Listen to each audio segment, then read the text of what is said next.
Last time, the Watchman and Deborah laid out some simple facts about the identity of Jesus and many other biblical characters. Many of you were flabbergasted, while others stood firmly on your misguided beliefs despite the facts.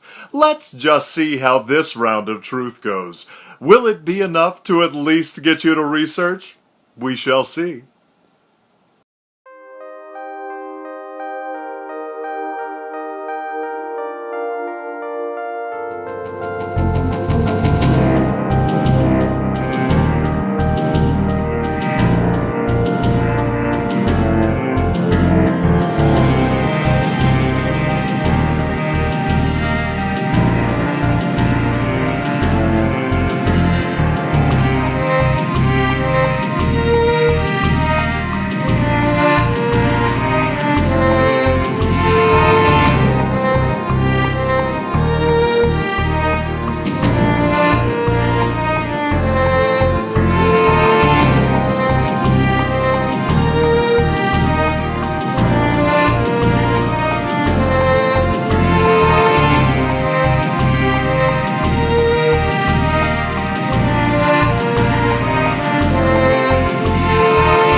So how do we, as people of faith, reconcile these realities? The profound good, the strength, the tenacity, the compassion and love that can flow from all of our faiths, operating alongside those who seek to hijack religious for their own murderous ends. Humanity's been grappling with these questions throughout human history. Unless we get on our high horse and think this is unique to some other place, remember that during the Crusades and the Inquisition, people committed terrible deeds in the name of Christ. In our home country, slavery and Jim Crow all too often was justified in the name of Christ. I would have picked Christians right now who are committing terrorism in the name of their faith, like the Central African Republic, where there are thousands of Christians who have slaughtered Muslims. It goes back and forth. They go both ways. But we're talking about Christians who have beheaded Muslims in the capital of the city, and it gets no press coverage in America. We're talking about, and I'm writing about from the Daily Beast, we're talking about Christians who have taken Muslim men and boys out and laid them down, 42 of them, and shot them all in the back, including 11-year-old boys, in the name of Christianity. We're talking about abortion clinics in America. 20% of the abortion clinics in America have been subject to violence. That's by large in part by Christians who are upset by abortion and a violation of their religious views. Same thing, you have Eric Rudolph in the past, and you have the killer of Dr. George Floyd in 2009. Well, every faith has people who are extremists who do things in the name of their faith. To say it's about the faith, I'll never say that. These happen to be Christian people doing horrible acts.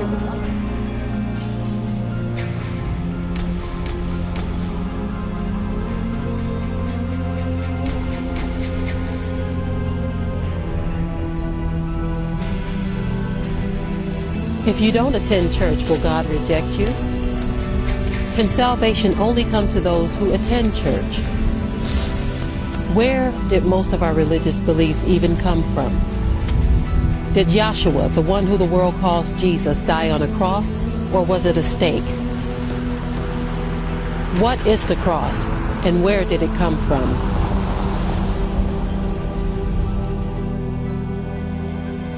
Do you ever wonder why, at the helm of every major war, is religion? The reason for this obvious fact is that the powers that be know that most people believe in some deity greater than themselves.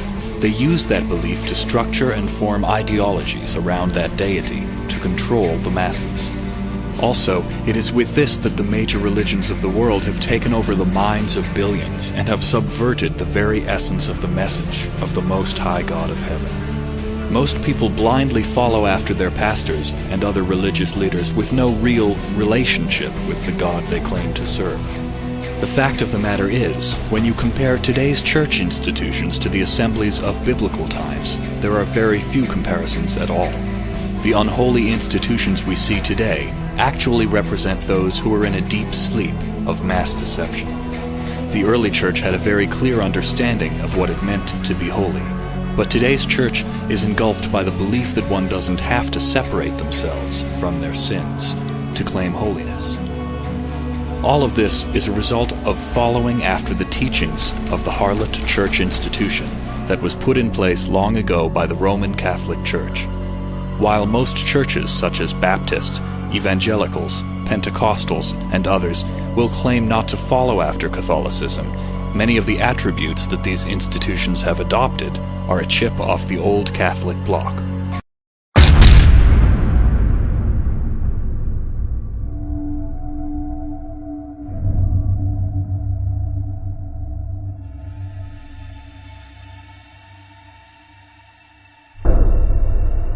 Satan gave me this mess. It's a lie of the devil. I shouldn't have said that. Satan gave me this mess. It's a lie of the devil. I shouldn't have said that. I be out walk on this money. Woo! Woo! Woo! Get some anointing. You put something up here. Woo! Put this anointing on it. I'll put this anointing on it. I tell you what, you put something up here. I'm put this anointing on this money, man. Woo! Woo! Woo! Get some anointing. You put something up here. Woo! Put this anointing on this money, man. Woo! Put some money. Put some anointing on this money. You put something up here. You put. Woo! Prosper. Prosper, I said. Prosper. Give them the money, Lord. Send it to them. Glory to God.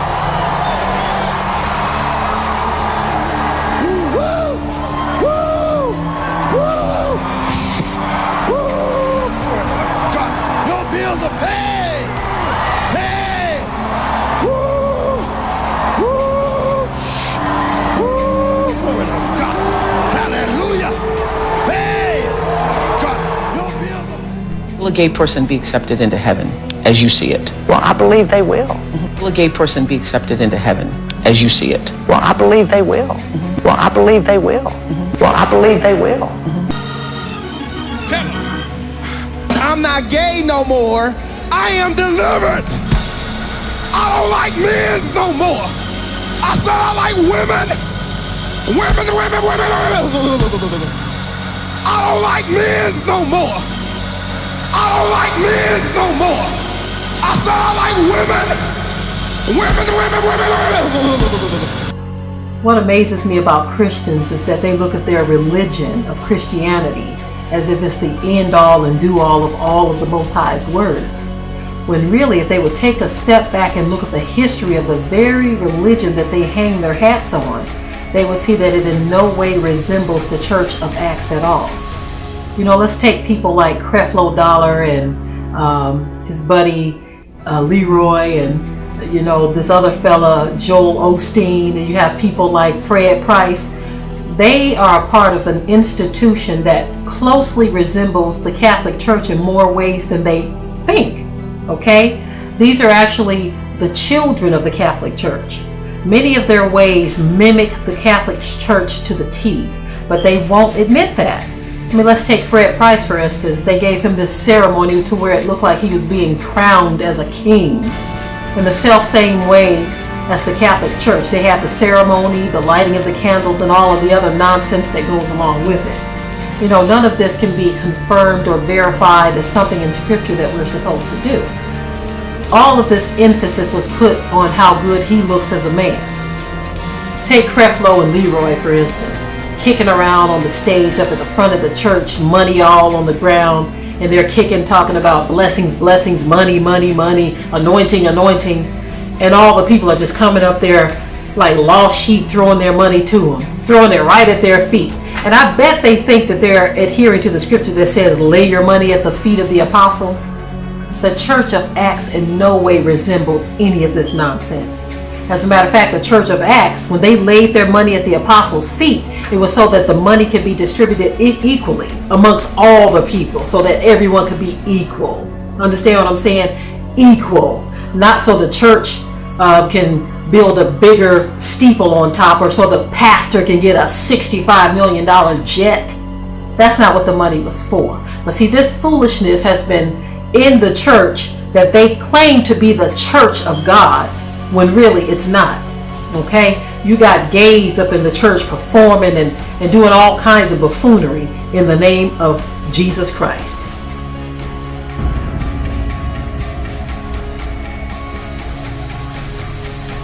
Which brings me to this point. All of the names that you see in scripture, all of that stuff has been twisted around.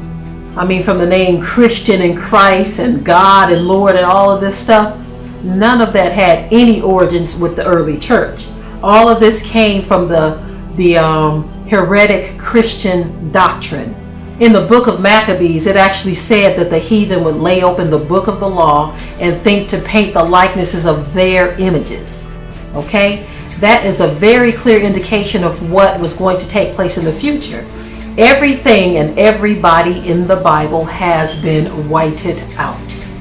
I'm talking about from Adam and Eve to Moses, Paul, all of the old patriot saints have been whited out.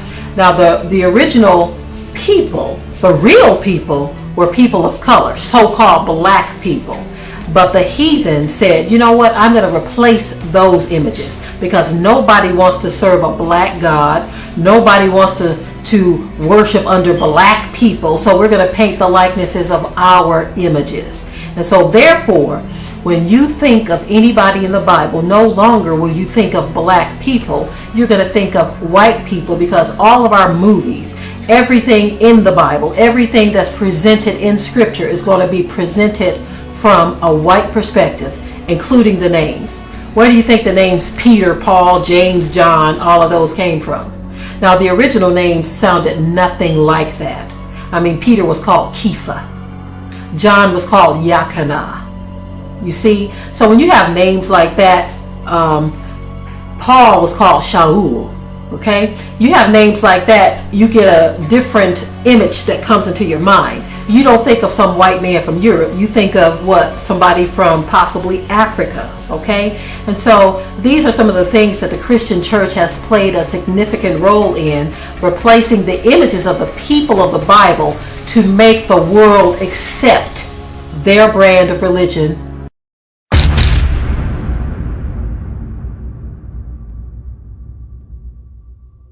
Were the apostles, Peter, Paul, and James, Christians?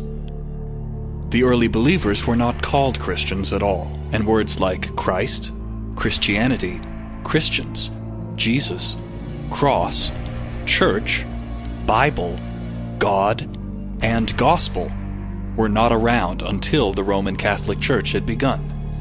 The fact is that many are not aware of this, and all it takes is a little research, and you will see it's the truth. Many have explained it away as being translation issues, but there is something much more sinister going on behind the scenes. Remember ye not that when I was yet with you I told you these things? And now ye know what withholdeth, that he might be revealed in his time. For the mystery of iniquity doth already work, only he who now letteth will let, until he be taken out of the way. What mystery was he referring to? The work of the beast spoken of in the book of Daniel and Revelation. The Apostle Paul had already begun to see this mystery unfold in his days. Good morning. You know, Woodrow Wilson was the first American president to visit the Pope back in 1919. He met with Benedict XV after the two had already exchanged several letters regarding World War I. But it would be 40 years before another president would visit the Vatican. When President Eisenhower made his trip to Rome in 1959, there was still strong anti-Catholic sentiment in the U.S. something President Kennedy encountered as a candidate and which prompted a famous speech to a group of Protestant ministers. I am not the Catholic candidate for president. I am the Democratic Party's candidate for president, who happens also to be a Catholic. When President Kennedy did meet with the Pope in 1963, he shook hands rather than kiss the Pope's ring, which was then a customary practice for Roman Catholics. Every president since Eisenhower and Kennedy has made the trip to Rome, with mixed results. In times of great need, God does send someone. Pope John Paul II became a strong ally for President Reagan during the Cold War, lending his moral authority to the fight against communism. But John Paul admonished the first President Bush over the U.S.-led war in Iraq in 1991. We had a major tour d'horizon, touching on all the trouble spots. And did the same to his son over the Second Iraq War. For President Obama, this is a second trip to the Vatican. He and Mrs. Obama met with Pope Benedict XVI in 2009, during which the Pope pressed the president on the issues of abortion and stem cell research. While there was talk of policy differences today, there is a little more personal common ground for President Obama and Pope Francis. Both made history when elected, as the first African-American president and the first Latin American pope. Both started off on a wave of popularity. But while President Obama's approval numbers have dropped, Pope Francis's numbers continue to ascend, which is another reason this visit could be a boon for the American president. Candida Moss is a professor of theology at the University of Notre Dame. Well, generally, presidents are looking to curry the favor of the man that is a spiritual leader of tens of millions of Americans. They're also meeting someone who's a head of state, who has a lot of diplomatic power in the world. Obama, he doesn't have any power over nothing. Got nothing. He's got no power over nothing. This is a white man's country. This is a white man's world. The white man from Europe dominates the whole planet. White men goes into any country and kill everybody, take over anything they want. This is a white man's country. It's a white man's world. I'm not bragging about it. I'm just telling you the fact of the matter. White people out of Europe have dominated Europe and have dominated Europe has dominated the world. And so England has manipulated and exploited the races, the peoples of the world. The white man has been using exploitation, commerce to manipulate and exploit the whole human race.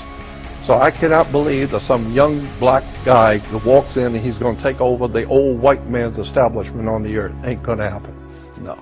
They brought him in for some reason to make him look like a schmuck one of these days soon. But he is not in control. Obama's just a front man. They get rid of him like they did Kennedy. Here's a very powerful man, John Kennedy. Everybody loved him. Handsome, debonair, president of the United States, wealthy, and they shot this guy in public and nobody went to jail. Nobody's ever going to jail. Why? Because the powers that be that run this country will kill you. You think for 1 minute you're going to get out of line and be important in this country, they'll whack you so thick. As a matter of fact, the California state has a I don't know if you know this or not, but the mafia have their own license plates in California. Do you know that? Yeah. The mafia is given their own license plates by the California state government. I know, because I've sat with the mob and talked with them. And they have their own license plates. I had a time, I'll give you an example of what I'm talking about, how government operates directly with the underworld. Christianity is sun worship based on astrology. You know, the mystery of iniquity was already working more than 2,000 years ago during the time of the apostles. This is a clue that the powers of darkness had already been in motion during the time of the Mashiach, you know, the one who the world calls Jesus. Now the powers that be and the wicked rulers of this world, the Catholic Church, the harlot churches, all of them are knee-deep in the mystery of iniquity. Now the mystery is unraveling right before our eyes, and the Christian church, Christianity, is at the forefront.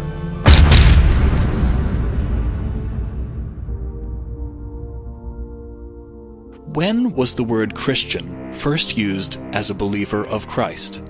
Acts 11:26, where it states, "And the disciples were called Christians first in Antioch." The Greek word used in the passage is Christianos, meaning follower of Christ. If you do your research, you'll actually find that there's much information about the book of Matthew being written in Hebrew. George Howard published a book called The Hebrew Gospel of Matthew. In his book, he shows the original Hebrew version of Matthew on one side of the page and the English version on the other side. What I find amazing is that the word Messiah, which is actually Mashiach, is in almost every place where you see Christ in the King James Version. The early believers were called Christians or Christianos in the Greek and Aramaic manuscripts, but not in the Hebrew. The correct word would have been Mashiach or Messiah, which is what the disciples, Hebrews, Judah or Yahuda, and early believers would have called the Savior. The word Christian and Christ originates from the Greek word Christos, which is the Greek translation of the Hebrew word Mashiach. Both words basically mean anointed. Hebraic Bibles restored the word to Messianics. What most modern Christians don't realize is that there was a deity by the name of Serapis, whose followers were called Christianos, Christians. As early as 200 BCE, there were pagan worshippers of Serapis that called themselves Christians. At the Vatican, this statue of the Roman pagan deity Mithras, with the words Christos Mithras. Mithrasism was the main pagan religion of ancient Rome, and became blended with the Messianics of Israel through the compromises of the Nicene Council, headed by Constantine and his son Crispus. The iconic scenes of Mithras show him being born from a rock, slaughtering a bull, and sharing a banquet with the god Sol, the sun. Thus we have a merge of the early Church of Rome with Mithrasism, and forming the RCC, Roman Catholic Church. The early assembly of believers, referred to in the Hebrew tongue as Messianics, would not want to call themselves Christians or Christianos. They were called Christians or Christianos by non-believers and not by themselves. The true followers of the Messiah would not want to be called after the name of pagan worshippers of Serapis.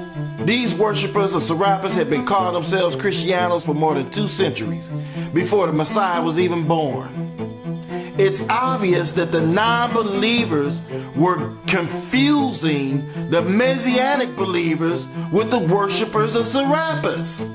This is how paganism got mixed into the truth.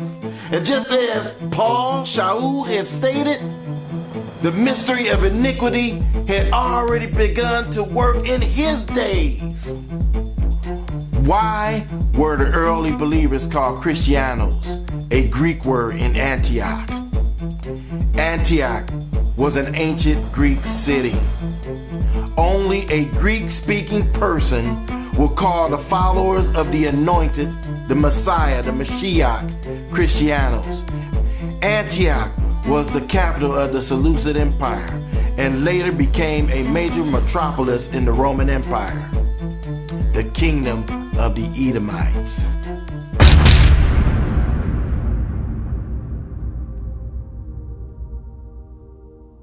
The original biblical manuscripts were not written in English. Of them, the most popular were the Septuagint, which was written in Greek, Peshitta, which was written in Middle Aramaic, the Textus Receptus, written in Greek, and the Vulgate, which was written in Latin. The Septuagint is a pre-Christian translation of the Hebrew Bible, and some related texts into Koine Greek. The Greek manuscripts are called the Codex Vaticanus and Codex Sinaiticus. Fragments are dated around the end of the 2nd century, and complete scripts are dated around the 4th century. The King James Version of the Bible was not translated from the Septuagint, but from the Textus Receptus. Why is this important to know? If you research Rome or Romans, you will notice that it is not recorded in the Old Testament at all, but you will find it in the Apocrypha, which was removed out of the 1611 King James Bible. You can also find the word Romans in the book of Daniel of the Septuagint. Were they deliberately trying to hide who the Romans are? In the Septuagint, the book of Daniel 11:30 translates the occurrence of Kittim in as Romans. Maccabees 1:1 states that Alexander the Great, the Macedonian, had come from the land of Kittim, or the land of the Romans. Jasher 10:16, and the children of Chittim are the Romans, who dwell in the valley of Canopia by the river Tiber. There's a reason why the books were removed out of the Bible or not included in the scriptures. The Bible mentions the book of Jasher, yet when you pan through the pages, there's no book of Jasher in the Bible. There were more than 100 books not included in the Bible, and I wonder why. There is estimated to be about 100 books that have been either removed or not included in the Bible. The Catholics even debated on whether or not to remove the book of Revelation out of the Bible. Louis Ginsburg, in his book titled Legends of the Jews, writes, "They, Esau and Jacob, will never be in the same estate. Esau will vaunt lords, while Jacob will have kings. They, Israel and Rome, are the two nations destined to be hated by all the world. One will exceed the other in strength. First, Esau will subjugate the whole world." This is a white man's world. The white man from Europe dominates the whole planet. White men goes into any country and kill everybody. Take over anything they want. This is a white man's country. It's a white man's world. But in the end, Jacob will rule over all. Legends, Volume 1, page 314. Ginsburg further relates that God will call out to the Messiah, roar at this monster that devours the fat of the nations, that justifies its claims for recognition through being a descendant of Abraham by his grandson Esau, the nation that kept Israel back from the study of the Torah, and tempted them to deeds that are in accord with the wishes of Satan. Legends, Volume 3, page 167. Don Isaac Abarbanel, 1437-1508, a wealthy Jewish statesman and philosopher, believed that a tradition existed that many of the early Christians were Edomites. Ernest L. Martin, an author, historian, theologian, and meteorologist, in a book titled The People That History Forgot, claimed that most of the Edomites from Edom and many from Tyre went to the west to Italy and other places, where they became Christian. His book says that the Edomites migrated in masses to western regions of the Roman Empire. They became Christian but retained something of their previous practices and influenced early Christianity with their pagan traditions. Esau, like Jacob, was a mighty man of renown in ancient times. He was an explorer and wanderer, as well as a mighty hunter. He and his descendants, the Edomites, also founded or were part of the founding of such ancient world empires as that of Rome, Troy, Tyre, and Carthage, Italy, as well as Spain and the Ottoman Empire. In fact, the book of Jasher contains the following pertinent information. "And the children of Chittim continued their pursuit of Edom, and they smote them with a great slaughter, and Edom became subject to the children of Chittim. And the children of Chittim ruled over Edom, and Edom became under the hand of the children of Chittim, and became one kingdom from that day. And from that time they could no more lift up their heads, and their kingdom became one with the children of Chittim." This is one very important passage, and may be the reason why the book of Jasher was not included in the Bible. It reveals the history of Esau or Edom, and that the children of Chittim are the Romans. Edom became subject to the children of Chittim, and they became one kingdom from that day. Edom's kingdom became one with the children of Chittim, the Romans. But it didn't end there. Esau's grandson Zophar became great, and all the people of Chittim received him with great honor, and they hired him to fight all of their battles. This is Esau running the children of Chittim. The book of Jasher 60 mentions that the son of Eliphaz, the son of Esau, fled from Egypt, he and his men, and they went away. And he came to Africa, which is Dinhaba, to Angeas, king of Africa. And Angeas received them with great honor, and he made Zepho the captain of his host. Jasher chapter 61:12. And when Zepho, the son of Eliphaz, saw that Angeas despaired of going forth to battle with the Egyptians, Zepho fled from Angeas, from Africa, and he went and came unto Chittim. And all the people of Chittim received him with great honor, and they hired him to fight their battles all the days, and Zepho became exceedingly rich in those days. Jasher 61:24. And the children of Chittim saw the valor of Zepho, And the children of Chittim resolved, and they made Zepho king over them, and he became king over them. And whilst he reigned, they went to subdue the children of Tubal and all the surrounding islands. What surrounding islands are they referring to? Chapter 10. Now these are the generations of the sons of Noah, Shem, Ham, and Japheth, and unto them were sons born after the flood. The sons of Japheth, Gomer, and Magog, and Madai, and Javan, and Tubal, and Meshech, and Tyrus.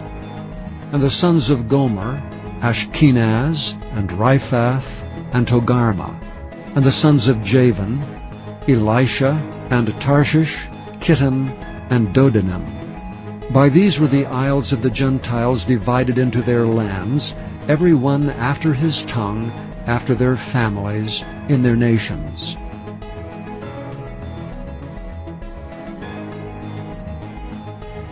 The book of Jasher tells you that the children of Chittim saw the valor of Zepho, and they made Zepho king over them, and he subdued the children of Tubal and all the surrounding islands.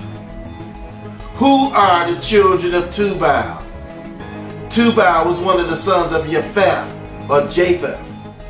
Jasher makes it clear that Esau's grandson not only conquered Tubal, but all the surrounding islands of Japheth.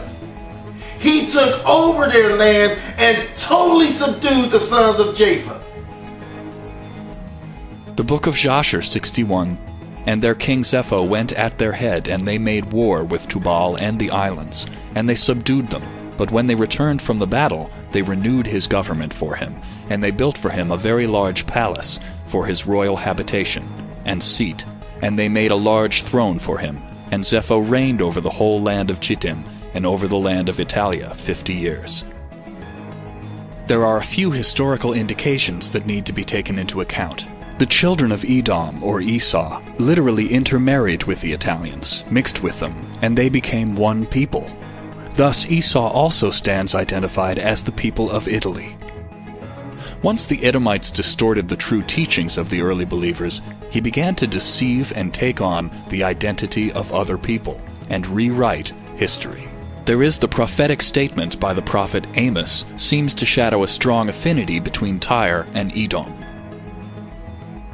Thus saith the Lord, For 3 transgressions of Tyrus, and for 4, I will not turn away the punishment thereof, because they delivered up the whole captivity to Edom, and remembered not the brotherly covenant. Rabbi Shlomo Yitzhaki was quoted saying, Tyre was colonized by Esau. The city of Tyre was colonized by a king with the name of Aristhus, meaning King Red, who came from an area on the Red Sea. Indeed, even the Red Sea itself, which included all of what we call the Indian Ocean today, and the Persian Gulf too, was named after this King Aristhus. This King Red, or in Hebrew, Edom, was supposed to be the first to sail rafts on the waters of the Red Sea for trading purposes.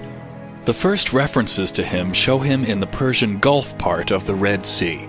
Justin Martyr, however, in his garnering of early Tyrian historical events, Justin Martyr Dialogues with Trypho, said that the original Tyrians came to Tyre from the Assyrian Sea, which many actually feel was the Dead Sea. This, indeed, was the original territory where Edom first resided. But Edom expanded.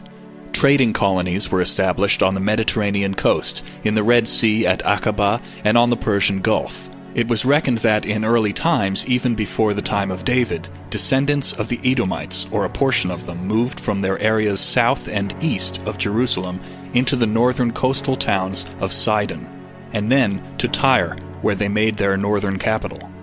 The king of Tyrus, which is Tyre, is none other than Satan. Thus Satan is the king of the Edomites and their father. Moreover the word of the Lord came unto me, saying, Son of man, take up a lamentation upon the king of Tyrus, and say unto him, Thus saith the Lord God, Thou sealest up the sum full of wisdom and perfect in beauty. Thou hast been in Eden, the garden of God. Every precious stone was thy covering. the sardius, topaz, and the diamond, the beryl, the onyx, and the jasper, the sapphire, the emerald, and the carbuncle and gold. The workmanship of thy tabrets and of thy pipes was prepared in thee in the day that thou wast created. Thou art the anointed cherub that covereth, and I have set thee so. Thou wast upon the holy mountain of God. Thou hast walked up and down in the midst of the stones of fire. Thou wast perfect in thy ways from the day that thou wast created, till iniquity was found in thee. By the multitude of thy merchandise they have filled the midst of thee with violence, and thou hast sinned. Therefore I will cast thee as profane out of the mountain of God, and I will destroy thee, O covering cherub, from the midst of the stones of fire. Satan is that anointed cherub. He's a cherubim, an angelic being. He is full of wisdom and perfect in beauty. Who else can it be? This is not a man that is referring to in Ezekiel chapter 28. Ezekiel called him an anointed cherub. He also mentioned that the king of Tyre or Tyrus was where? In Eden.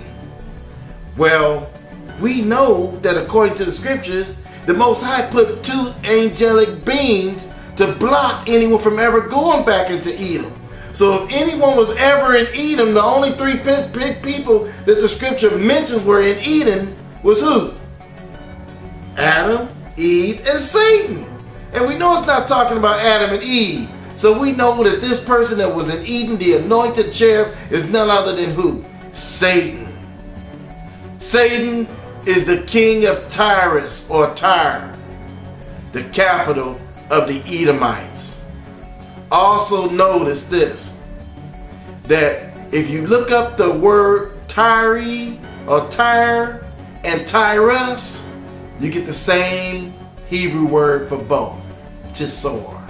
Tisor, the same as Tsor, a rock, Zor, a place in Palestine, Tyre, Tyrus. The worldview of Esau has been passed down as a cultural inheritance throughout history, from Edom to the Roman Empire to the Catholic Church to modern Europe, and most recently to the United States and its empire. In other words, Western civilization as a whole. Now it's important to note that Edom has covered the earth like dew. Most Christians are completely unaware that Esau or Edom is the founder of their religion, Christianity. They continue to teach that Japheth is the white man, which is not completely true. Esau infiltrated, subdued, conquered, and blended with Japheth in his land, and this is where they ceased to be a separate people. Edom has been assuming identities, conquering countries for thousands of years, whitewashing and changing history to cover his tracks. Another thing that Esau has been doing is editing scripture. He's been adding, taking away, manipulating things, all to control believers. Why do you think the book of Revelation says that if any man adds or take away from this book, that the plagues will be added unto him? The Most High said that for a reason, because he knew that this was going to take place. Now, if this wasn't possible, if this wasn't something that could actually happen, John wouldn't have had to write about it. So it was obviously written because the Most High knew that this was going to take place and that this was something that would be done to manipulate the word. Once Edomites distorted the true teachings of the early believers, he began to deceive and take on the identity of other people and literally rewrite history. History is a pack of lies about events that never happened, told by people who weren't there. George Santayana. History is a set of lies agreed upon. Napoleon Bonaparte. Most seminaries teach that Esau are the Arabs. And they also teach that the modern Arabs are Ishmael. So which is it? We see that in ancient times, Edom was to be found amongst several ancient peoples, which they blended and assumed their identity. Other sources show Edomite elements in China, as claimed recently by an erudite Chinese scholar, and possibly also Japan. Edom on the whole may well have had a major influence amongst many of the world's populations. The First Council of Nicaea was a council of Christian bishops convened in Nicaea and Bithynia by the Roman Emperor Constantine in AD 325.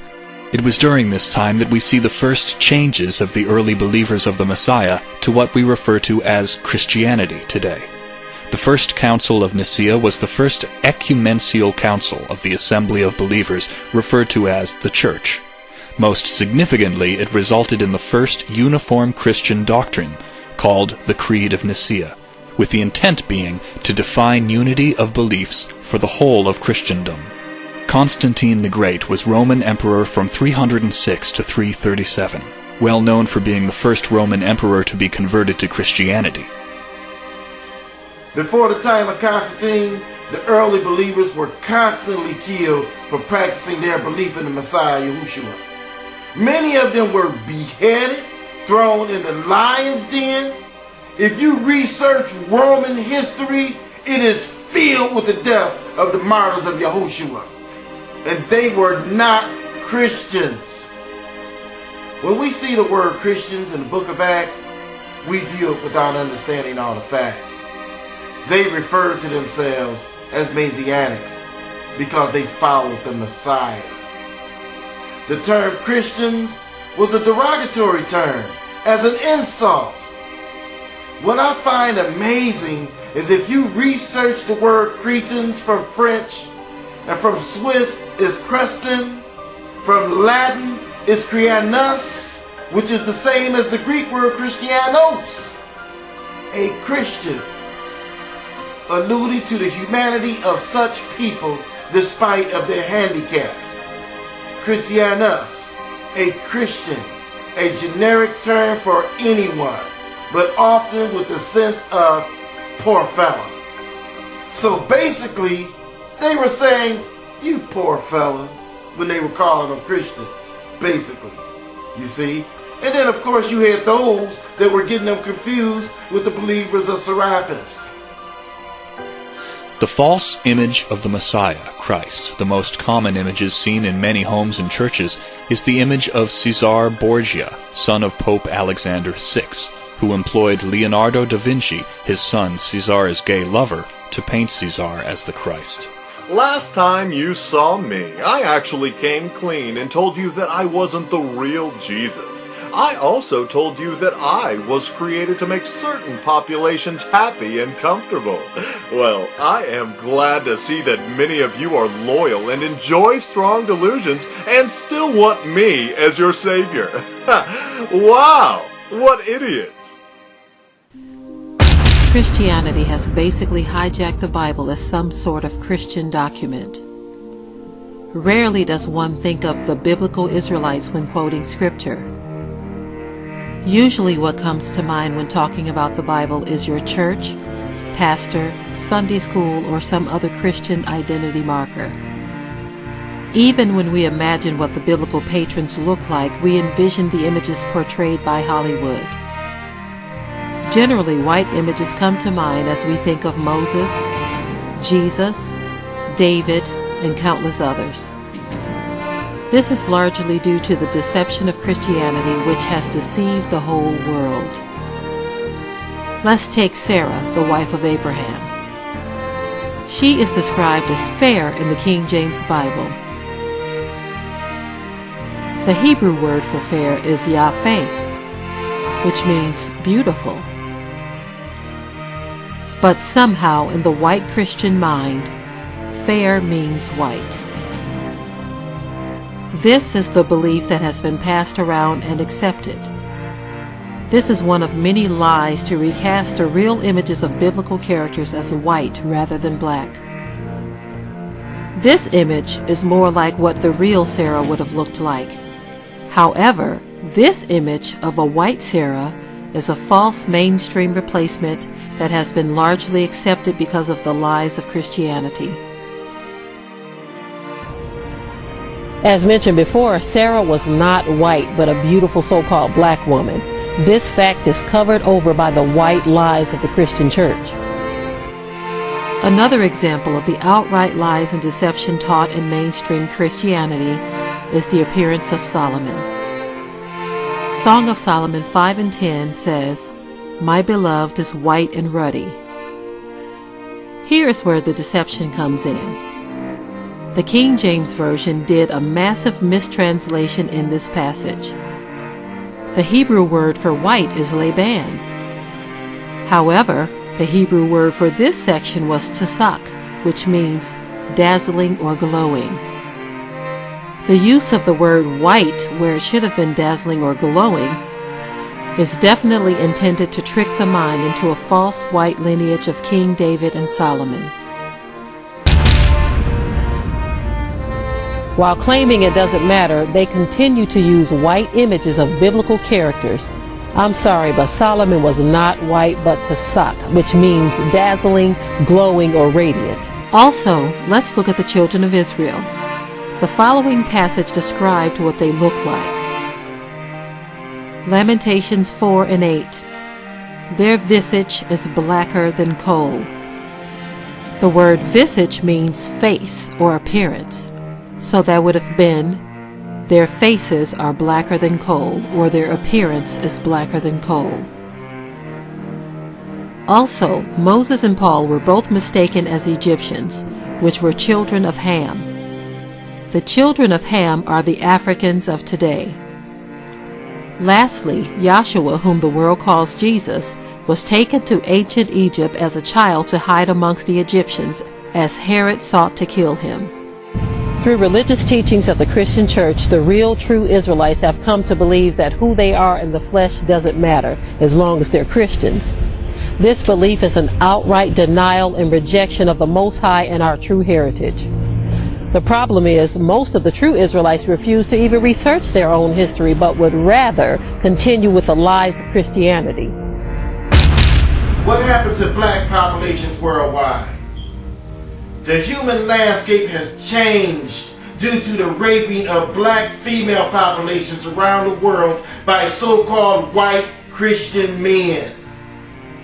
They subjugated everyone on every continent by castrating and killing off the black male populations and dropping their seed in the female populations. Then they indoctrinated everyone by forcing this Hellenized Christian Roman Catholic religion on the entire planet.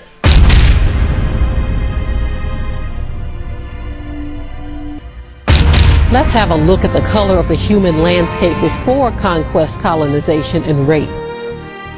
It is important to note that the human landscape has changed due to blanqueamiento, which is the whitening of a population of people through subjugation and rape. This is why you see so many lighter-skinned people in historically black areas such as Egypt today. The so-called Arabs, or people of the Middle East, have been whited out as well. The original people of these regions were black.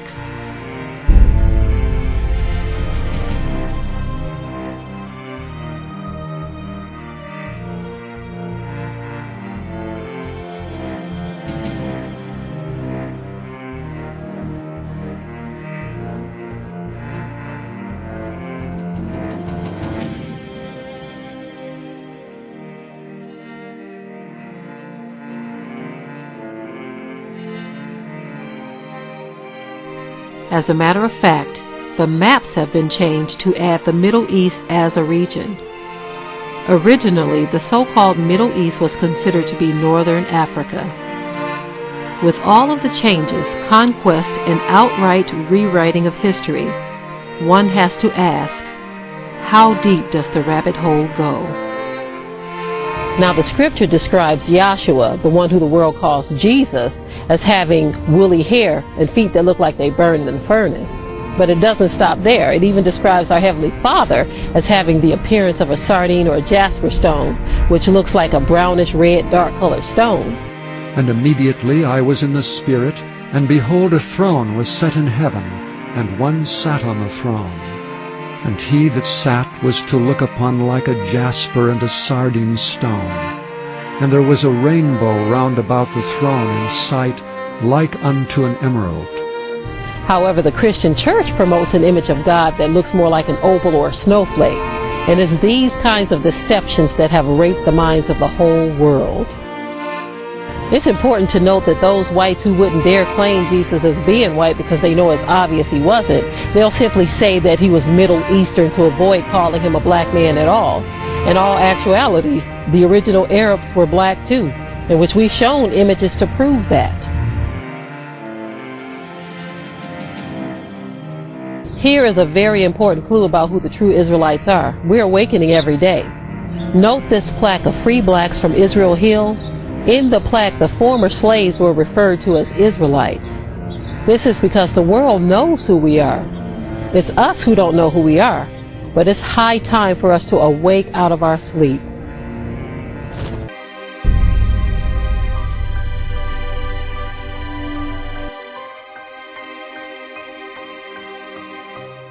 The false symbol of the cross.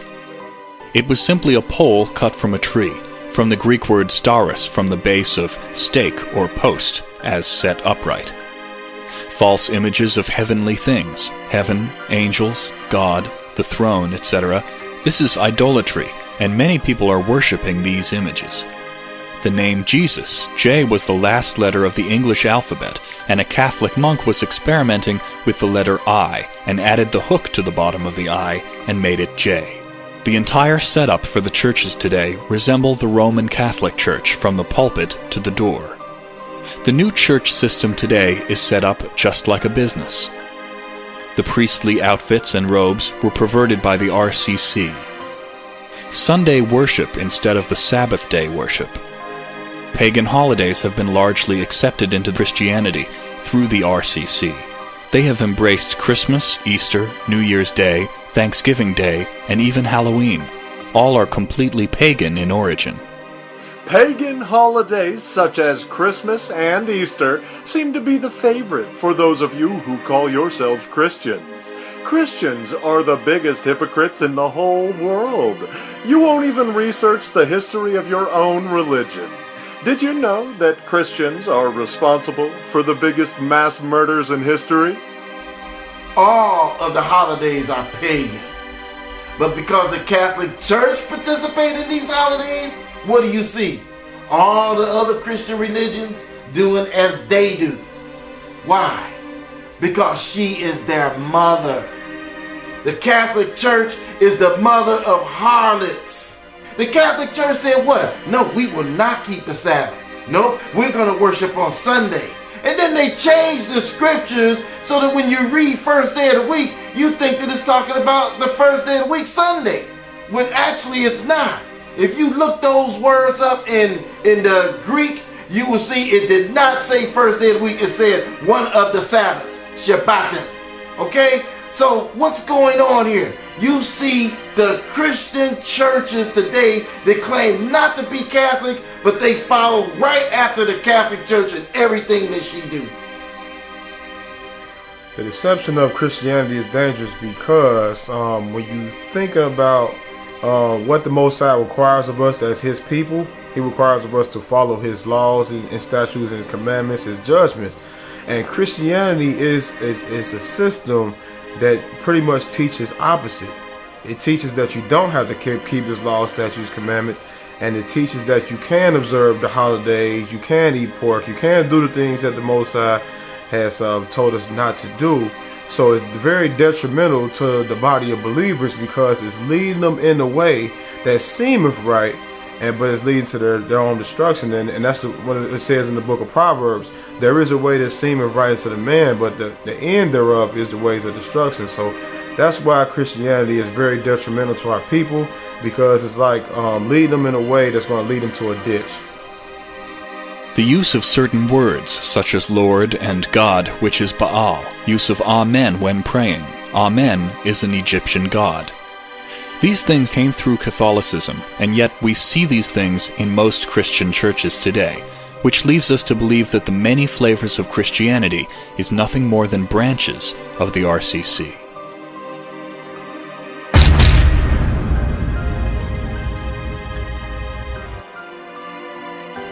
When the apostles went out to spread the truth, they were harmless as doves, just as the Messiah told them to be. But when you look at how Christians went forth throughout the world, were they harmless as doves?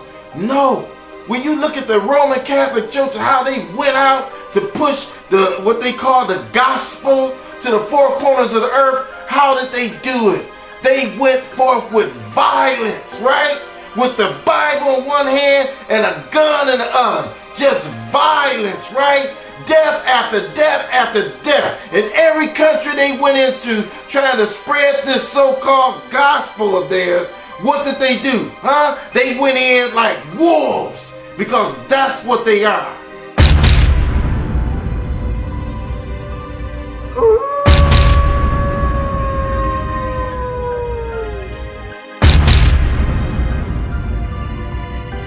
For the spread of the gospel.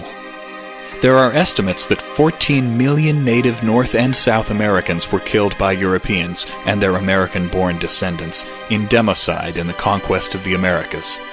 Much of this, especially in the Caribbean and South America, was driven by European Roman Catholicism. Vatican support for this, 1455. Here, Pope Nicholas V supports the killing, forcible conversion, and enslaving of unbelievers found in the new lands. The Massacre of Indians. Thanksgiving is a classic example of the actions of Christians on the native Indians. The truth is, after a colonial militia had returned from murdering the men, women, and children of an Indian village, the governor proclaimed a holiday and feast to give thanks to the Lord for the massacre. The witch hunts. Many people think 1 million innocents were killed by the witch hunter Christians. The manipulating of the true scripture. The removal of God's true name, Yah, and replaced with Lord, and the adding of Jehovah to various scriptures. This was all done in the name of religion. The removing of books out of the Bible. There is estimated to be about 100 books that have been either removed or not included in the Bible. The Catholics even debated on whether or not to remove the book of Revelation out of the Bible.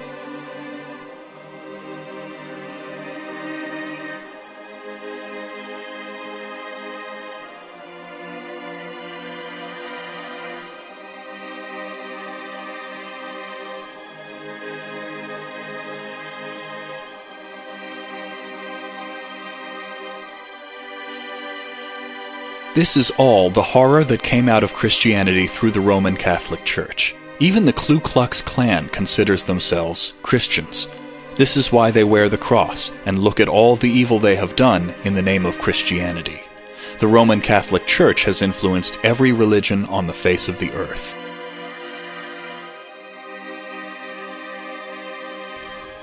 What caused me to come out of the Christian church, what I know as Sun Worship today, what caused me to come out was that I was challenged by a group of brothers that was studying their word.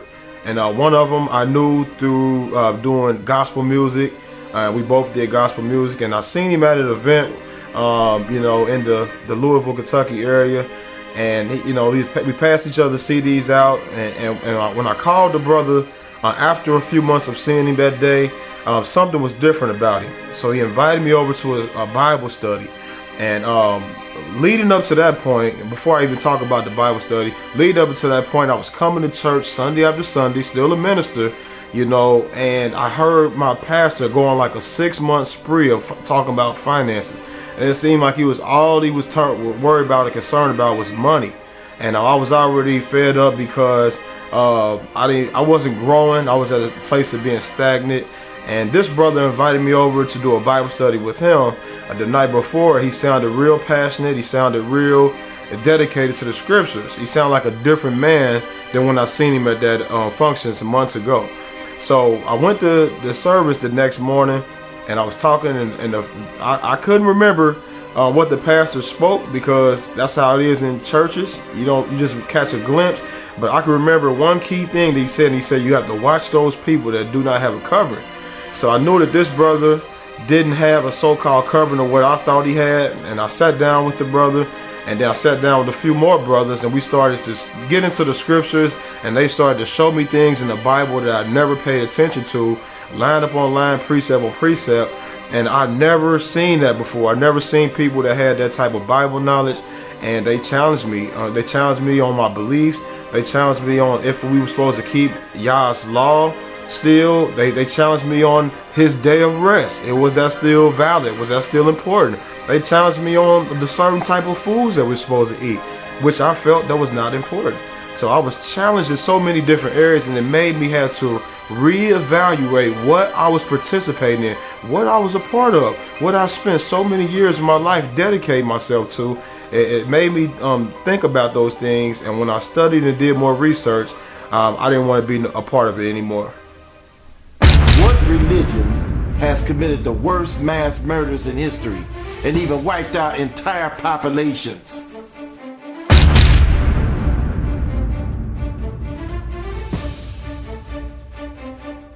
What group of people have convinced the whole world that everyone throughout history, from the beginning of time, can be seen through the paintbrush of Michelangelo?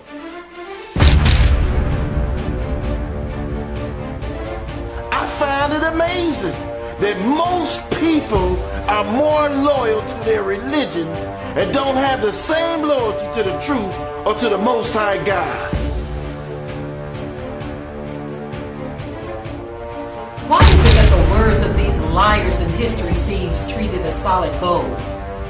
They have done such a mind rape on the human population that every culture seems to be captivated by them. You have Asian people with blonde hair. Who is it that everyone on the earth wanders after to the point of changing their eye color, their hair color, and even bleaching their skin? I mean, you have Japanese people even trying to get the slant out of their eyes.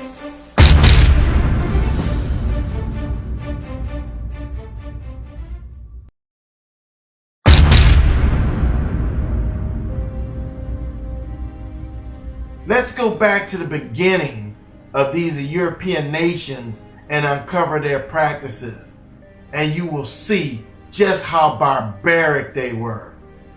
No example is better than the violence perpetrated by the barbarians that the Europeans came from, which brought on the Dark Ages. Through this, we see how the early European barbarians were wild, savage-like. They conquered through the process of wars and pure destruction with centuries of rape and pillaging. Because if you know the history of the whole concept of whiteness, if you know the history of the whole concept of the white race, where it came from and for what reason, you know that it was a trick, and it's worked brilliantly. See, prior to the mid to late 1600s in the colonies of what would become the United States, there was no such thing as the white race. Those of us of European descent did not refer to ourselves by that term really ever before then. In fact, in the old countries of Europe, we had spent most of our time killing each other. We didn't love each other. We weren't one big happy family. The side of my family that comes from Scotland, hell, they didn't even worry about fighting people outside of Scotland. Highlanders and Lowlanders just fought the hell out of each other.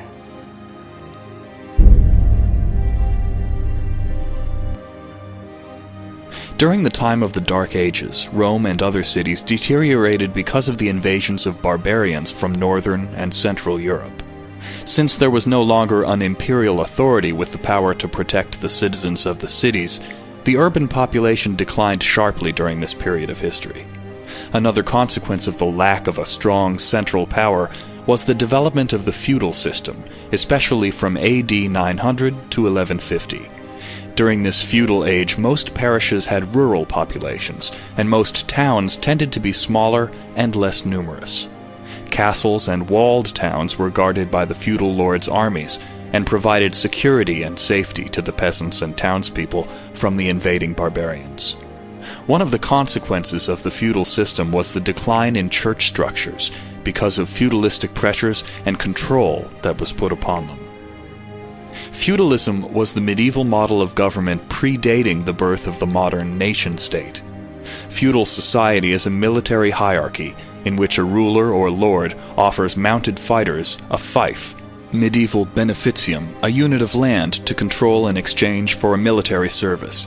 The individual who accepted this land became a vassal, and the man who granted the land became known as his liege or his lord. The deal was often sealed by swearing oaths on the Bible or on the relics of saints. You've heard the term landlord. Where do you think it came from? It is traced all the way back to the Roman Empire and to the manorial system. Peasants became bound to the land and depended on their landlords to protect them from savage barbarians. Under feudalism, such relations became widespread. They were landlords everywhere. And what do you see today? Stolen land and landlords everywhere. This was all pushed through Christianity. The knights and the landlords were all European Christians. This is what brought on the Crusades. The Crusades. President Obama decides that during the National Prayer Breakfast, he's going to give the United States a history lesson. He's going to give us all his knowledge of the history of the Crusades, trying to somehow assimilate the Crusades with ISIS and somehow make this about Christians having killed Muslims 700-800 years ago. And I don't know, I guess we're supposed to forgive what ISIS is doing right now because of what happened during the Crusades. You know, the President of the United States has absolutely no idea what to do about ISIS and terrorism. He might as well just stand up during the National Prayer Breakfast and say, look, I don't know what the hell I'm doing, so I'm not going to say another word. That's not what he's doing, Matt. What he is doing is reminding the hypocrites in America that when you attempt to condemn an entire religion of Islam based on the behavior and actions of a small few, well, that same thing could have been done during the Christian Crusades. And just right here in America during Jim Crow and during slavery, there was white Christians who justified slavery from the Bible, and the Bible never justified slavery. Hold on, we're talking about so he was on point. We're talking about almost 1,000 years ago. The human race, except for these radical Islamists, have evolved over the past 1,000 years. This has got nothing to do with what took place during the Crusades. And speaking of history, as you put it, do you remember why the Christians were slaughtering the Muslims? Hold on, because they were reacting to the very same thing that is taking place now with ISIS. No, they were fighting for control of Jerusalem. Because Muslims and Christians have always had a claim to Jerusalem as well as Jews. Matt, it wasn't 1,000 years ago. Right here in America, yeah, it was. Just 20 years ago, 30 years ago, white Christians have lynched and killed black people and said it was all right because the Bible gave white Christians the right to do that. And you know what, Quanell? I'm going to give you that because that actually historically did happen. But slavery was ended based upon what was in the Bible. The very same Bible was used to end slavery. Go back and read Dr. Martin Luther King. That's a damn lie. The hell it is. You use slavery in America, right, Christians, to bargain and justify slavery. It wasn't America and the Bible that ended it. It was those who fought that wicked behavior in America that go back and read your history. Go back and read what Dr. Martin Luther King said. He quoted the Bible everywhere he went. Slavery didn't end with the Bible because the United States Constitution stated on the 13th Amendment it's legal if you're convicted of a crime. End slavery. Slavery is still alive in America if you're convicted of a crime. The president forgets. He likes to take little pieces of history and use it to his advantage. He's reminding you white folk who are hypocrites of your shameful history. Let me tell you something about the president. He's no friggin' historian. The man told the truth whether you like it or not. The first of the Crusades began in 1095, when armies of Christians from Western Europe responded to Pope Urban II's plea to go to war against Muslim forces in the Holy Land. After the First Crusade achieved its goal with the capture of Jerusalem in 1099, the invading Christians set up several Latin Christian states, even as Muslims in the region vowed to wage holy war, jihad, to regain control over the region. Deteriorating relations between the Crusaders and their Christian allies in the Byzantine Empire culminated in the sack of Constantinople in 1204 during the Third Crusade. Near the end of the 13th century, the rising Mamluk dynasty in Egypt provided the first reckoning for the Crusaders, toppling the coastal stronghold of Acre and driving the European invaders out of Palestine and Syria in 1291. Now, don't this sound familiar? European Christians going to Arab-occupied lands and conquering, taking land as their own. This is why the Arabs are so uptight with the European nations. Because, like Israel, what did they do? They went there and they took the land from the Palestinians, right? They call the Arabs terrorists, and yet it's the whites that bring the terror to their lands. But notice, they call their actions war. Rudolph J. Rummel estimates the Crusades butchered 1 million innocent civilian men, women, and children, not in combat. In 1095, Pope Urban II made a speech at Council of Clermont to launch the bloodletting of the Crusades. The capture of Jerusalem, 1099. When they took Jerusalem, the Christian army butchered almost every man, woman, and little child in the city. Saint Bernard of Clairvaux said, when launching the Second Crusade, the Christian glories in the death of a pagan, because thereby Christ himself is glorified. The genocide of the Cathars. Rudolph J. Rummel estimates they butchered 200,000 innocent men, women, and children. The genocide of the Stedinger people of Friesland. In 1233, Pope Gregory encouraged the extermination of the Stedinger people of Friesland on the imaginary grounds that they were in league with the devil. The devil appears to them in different shapes, sometimes as a goose or a duck. The entire people were exterminated.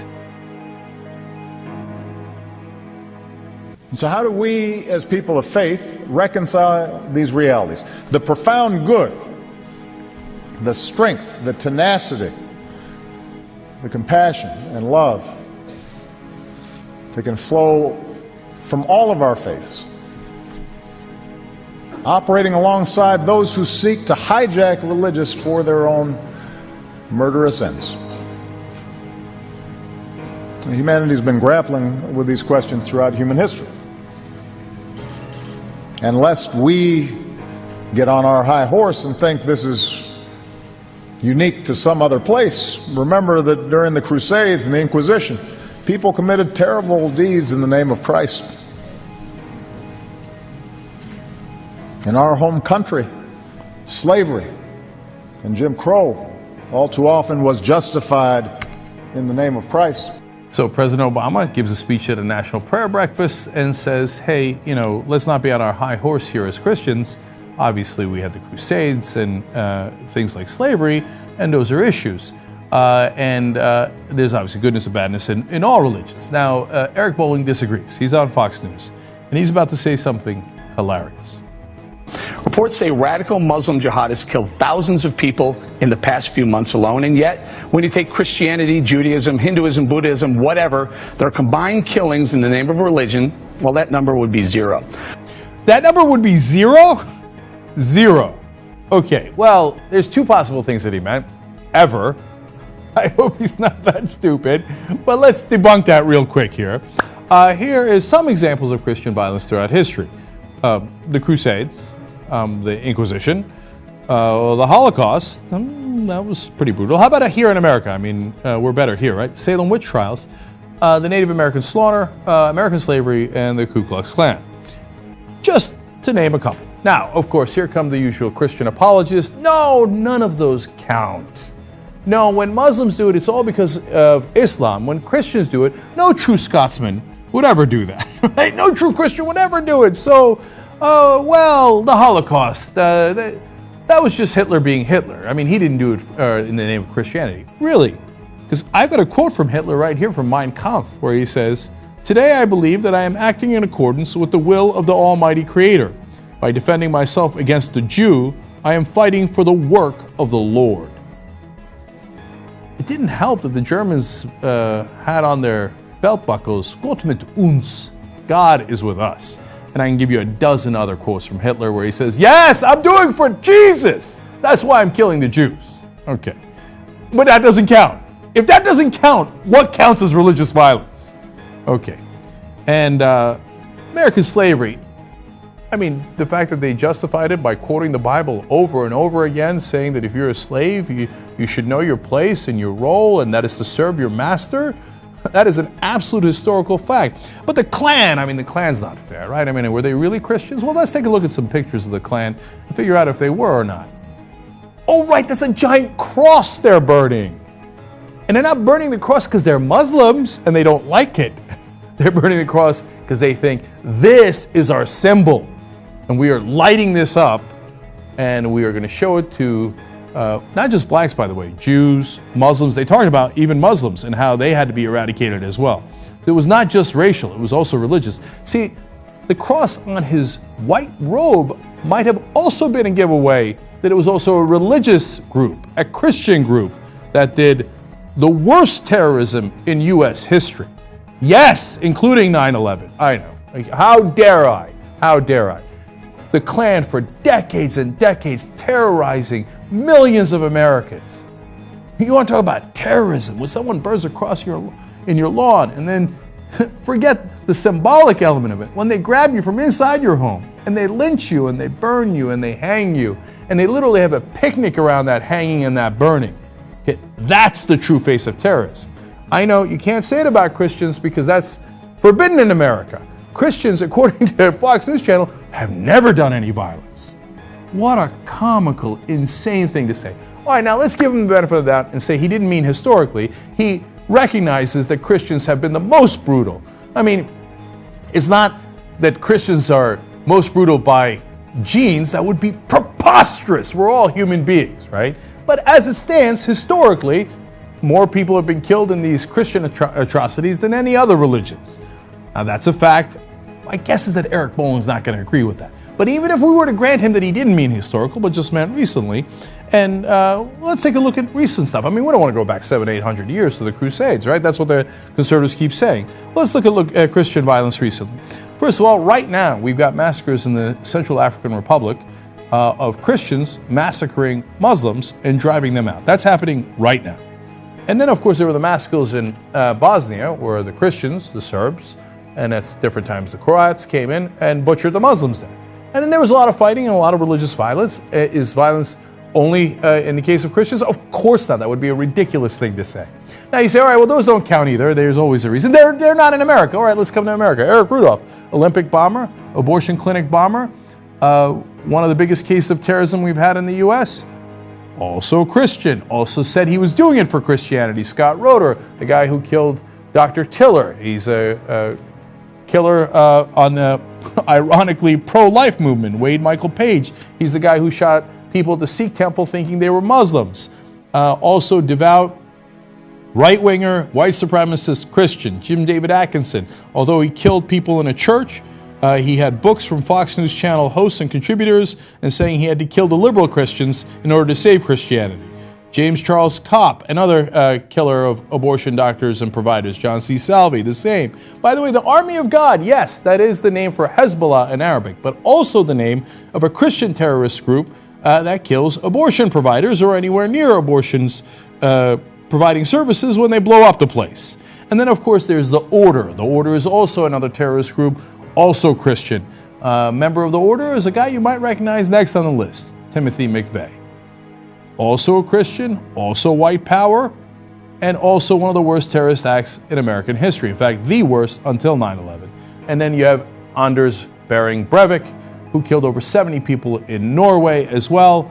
And he said he was doing it because he was afraid that the Muslims were going to take over, and he was defending Christianity. So I'm pretty sure that fairly recently, there have been a lot of acts of terror by Christians. Now, if you want to say just in the last couple of months, okay, I got that one for you too. Well, here was a guy named Larry McWilliams. He was a Texas resident. And you know what he did? He tried to burn down a Mexican consulate. He was shot dead while he was doing that. And in his van, they found a copy of a 1990 book that explained why he was doing it. The name of the book, Vigilantes of Christendom. That was in the last 2 months. I'm pretty sure that he was a Christian. The idea that Christians in general or by nature are worse than Muslims is preposterous. But the idea that Muslims are by nature worse than Christians is equally preposterous. All these religions have very violent texts, and they all have adherents that have at different times followed through on that text and committed very violent acts. Anyone who says otherwise doesn't know what the hell they're talking about. The Spanish Inquisition. The Spanish Inquisition was a Roman Catholic tribunal for discovery and punishment of heresy, which was marked by the severity of questioning and punishment and lack of rights afforded to the accused. The Inquisition was the fight against heretics, with the use of torture by several institutions within the justice system of the Roman Catholic Church. The Spanish Inquisition was horrible. People were killed if they were another religion, any religion other than Christianity. Or if a person sprinkled powder or salt or something on their porch, they would have been accused of being a witch. Just think about the term Spanish Inquisition. Unless you've had some type of history class, you wouldn't even know what it meant. Why not call it what it is? Christian terrorism. People associated with Spain, but yet it was the Pope of Rome that started it. Why not call it the terrorism of the Christian Pope?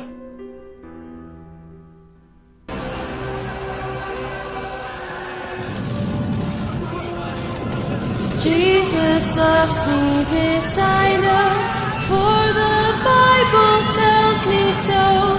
Little ones to him belong, they are weak, but he is strong. Yes, Jesus loves me. Yes, Jesus loves me. Yes, Jesus loves me. The Bible tells me so. Between 1478 and 1833, thousands of people were arrested, tortured, and executed because their religious beliefs were not welcome in their homeland. They were victims of the Spanish Inquisition. The Inquisition has cast a long shadow, but it's been so obscured by myth that until now it's been hard to tell the real story of these dark days of the Catholic Church.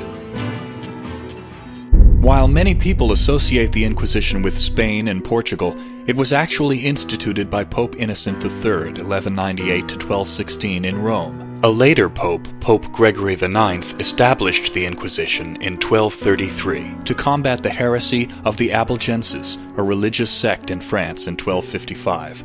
The Inquisition was in full gear throughout Central and Western Europe.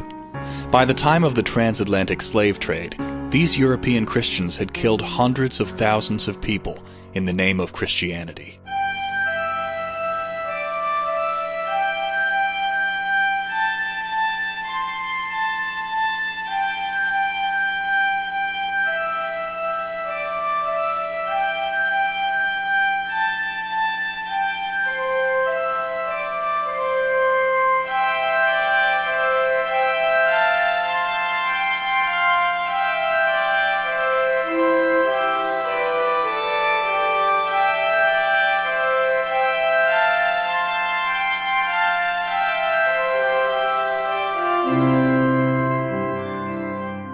Jesus loves me, this I know, for the Bible tells me so.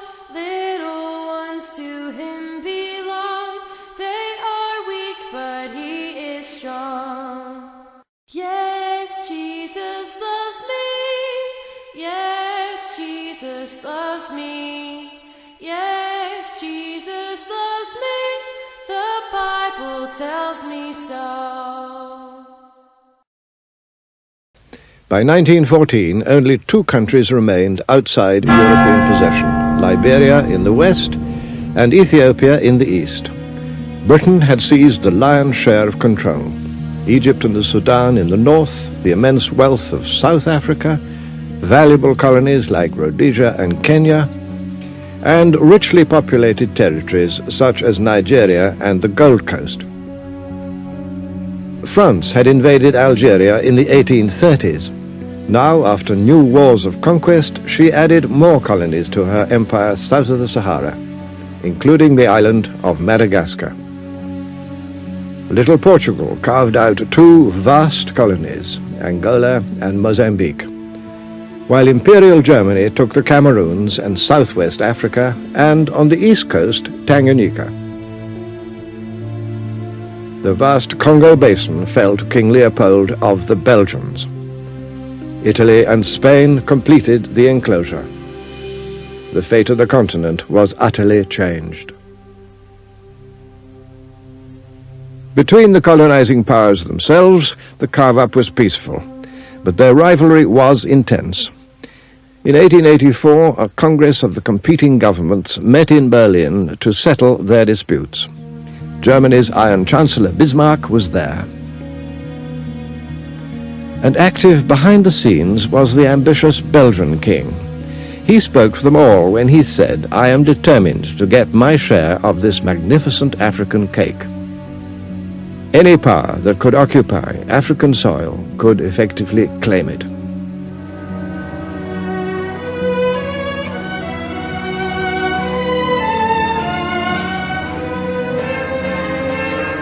Now the task was to stake out frontiers in utterly uncharted land. Said the French Prime Minister, "We have embarked on a gigantic steeplechase into the unknown." The British Prime Minister Lord Salisbury was to say of this period, "We've been engaged in drawing lines on maps where no man's foot has ever trod.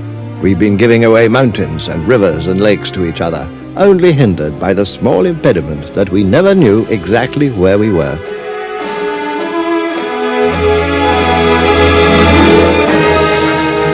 The great game was to get hold of places and positions of advantage over rivals, no matter what irrational frontiers might result. One of the most absurd cases was the magnificent Gambia River. Britain had long held Bathurst, Banjul today, and was determined to keep this river route to the interior.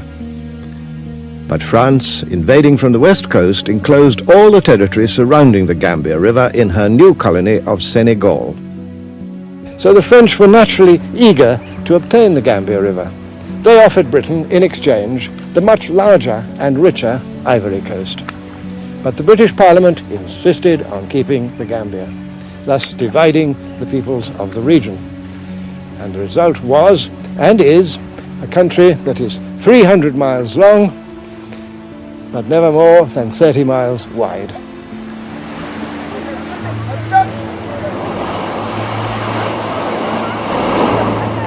What the African inhabitants might think of this colonial carve-up was never asked.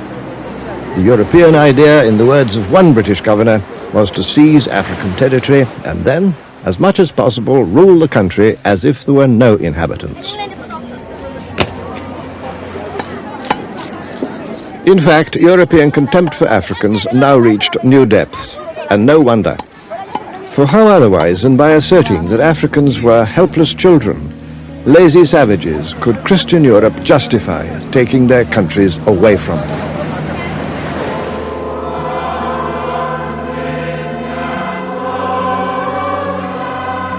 The helpless children, meanwhile, sang their own version of a famous hymn. Onward, Christian soldiers, into heathen lands, prayer books in your pockets, rifles in your hands. Take the happy tidings where trade can be done. Spread the peaceful gospel with the Gatling gun. The European invasions were widely resisted. Conquest was never easy.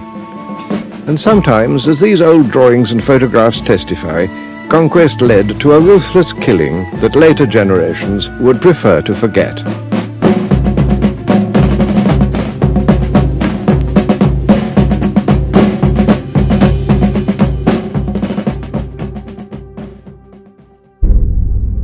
The European Christians have always used religion to subjugate people and steal their land. They would come preaching with the Bible in one hand and a gun in the other. So I think one of the fundamental reasons why Europeans, in general, the European intelligentsia, scholars and academics, why they deny Africa their history, you know, from ancient Egypt all the way through to kind of the major empires from Mali and, you know, and Kush and all those kind of things, is because of the fact that if you accept that these groups of people were responsible for your ascent into history, your ascent into what is known as civilization, then how the hell can you justify enslaving them? And that's part of the problem, is the fact that you've enslaved, you've tortured, you've committed innumerable acts of genocide on the same people that put you in the position that you are in, scientifically, philosophically, academically, and culturally, and linguistically, whichever way you kind of want to look at it. Christopher Columbus was a Christian. He thought it was a blessing to be able to rape young girls and subjugate people to slavery. It was Christians that instituted the slave trade. The very first thing they decided to do was take slaves when they got here. Why? Because they were too weak to build their own country. They took Africans as slaves and brought them to this country and killed most of them, and those that didn't die, they treated horribly, using the scriptures to justify their wickedness. They would quote scriptures like, "Servants, obey in all things your masters." The slave masters were all Christians. Now, I believe in the Messiah of the scriptures, the Son of the Most High God. I teach the scriptures. I believe in the receiving of the Spirit with the evidence of the gifts of the Spirit. However, I refuse to call myself a Christian. Christians need to do their research and look at what they're calling themselves. Now, this should be enough to make all Christians everywhere research the history of their religion. It should make them start to seek the Most High for the truth. Didn't the Messiah, Yahushua, say, "They that worship me must worship me in spirit and truth"? But we want the spirit, but we don't want the truth though, right? The transatlantic slave trade. It was the so-called Christians that enslaved and killed more than 100 million blacks. The early presidents owned several slaves and justified their evil actions using the Bible. And that servant which knew his Lord's will,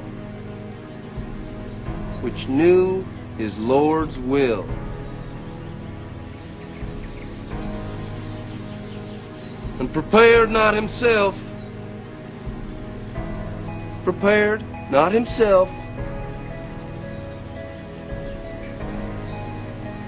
neither did according to his will, shall be beaten with many stripes. Did you hear that? Stripes. That nigga that don't obey his Lord, that's his master, you see? That there nigga shall be beaten with many stripes. Now many signifies a great many. 40, 100, 150 lashes.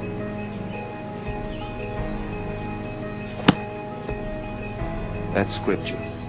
The Lord said, "The fear of ye and the dread of ye shall be on every beast of the earth." Give me that arm! You better give me that arm! You better give me that arm!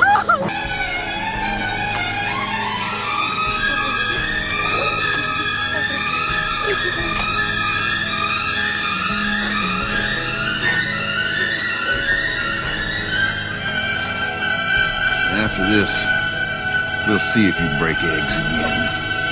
The transatlantic slave trade began around the mid-15th century, where Portuguese interests in Africa moved away from the fabled deposits of gold to a much more readily available commodity, slaves. By the 17th century, the trade was in full swing, reaching a peak toward the end of the 18th century. It was a trade which was especially fruitful since every stage of the journey could be profitable for merchants, the infamous triangular trade. United States presidents owned slaves.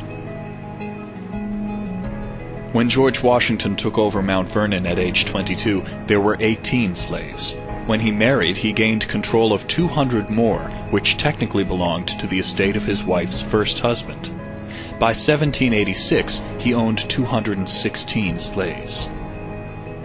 Thomas Jefferson inherited many slaves. His wife brought a dowry of more than 100 slaves, and he purchased many more throughout his life. At some points, he was one of the largest slave owners in Virginia.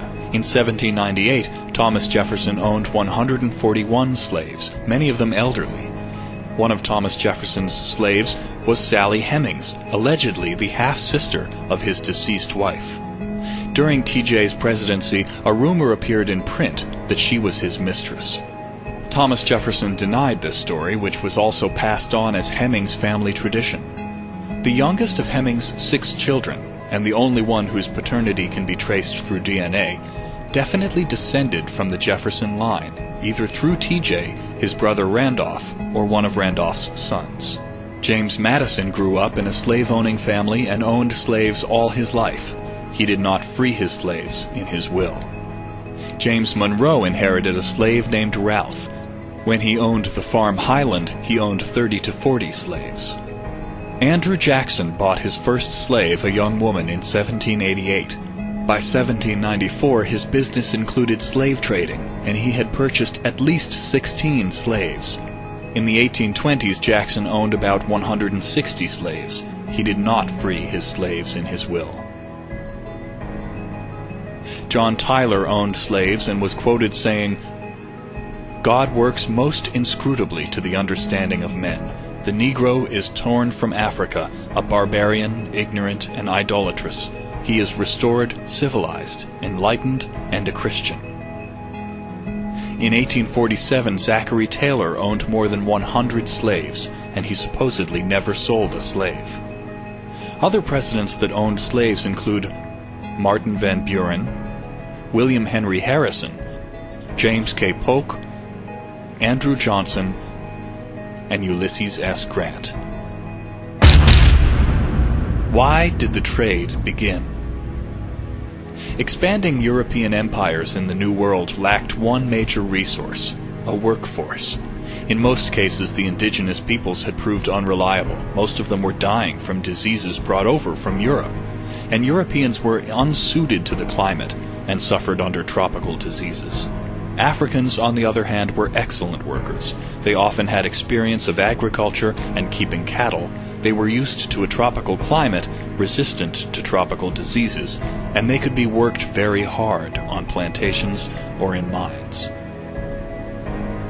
No, I've often said that thank God for slavery because, had not, then the blacks who are here would have been stuck in Africa. And you see how bad Africa, everybody and mama trying to get out of Africa and come to America.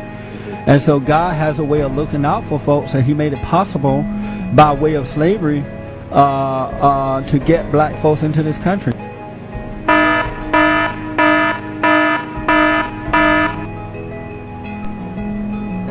Christianity has been misused for hundreds of years to keep your people in subjugation. And I'm speaking now of reality that the history books do not record, but history does. Christianity was used because if I said, okay, you don't believe the way I believe, and Christianity is the best way to believe, so I'm going to take you, and it's going to be for your own good, honey. It's going to be for your own good. I'm going to take you, and I'm going to tear away everything about you, and just keep your hands and your feet, because they can help me getting off. But I'm going to do this for your own good, because I'm going to give you a God. Now, what does that God look like? The reality of it is, when he came here, he didn't look like me. So what am I going to do about that? I'm going to make him look like me. So for hundreds of years, we've been telling you, and now you have to keep in mind that we took away any other God that you might have through force, through fear, through pain, through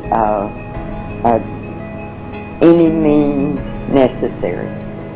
So now I'm going to give you a God, but I'm going to do that in a way that is going to further me.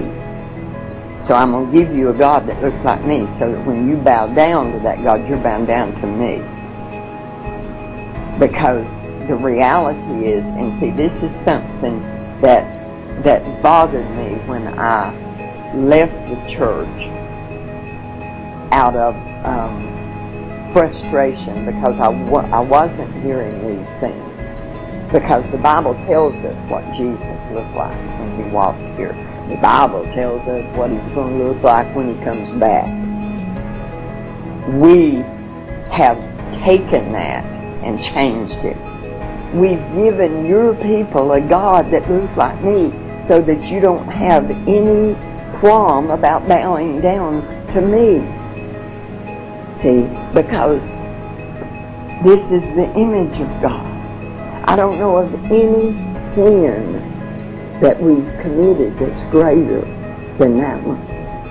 And we did it with the Bible in our hands when we were beating your ancestors for looking at us eye to eye.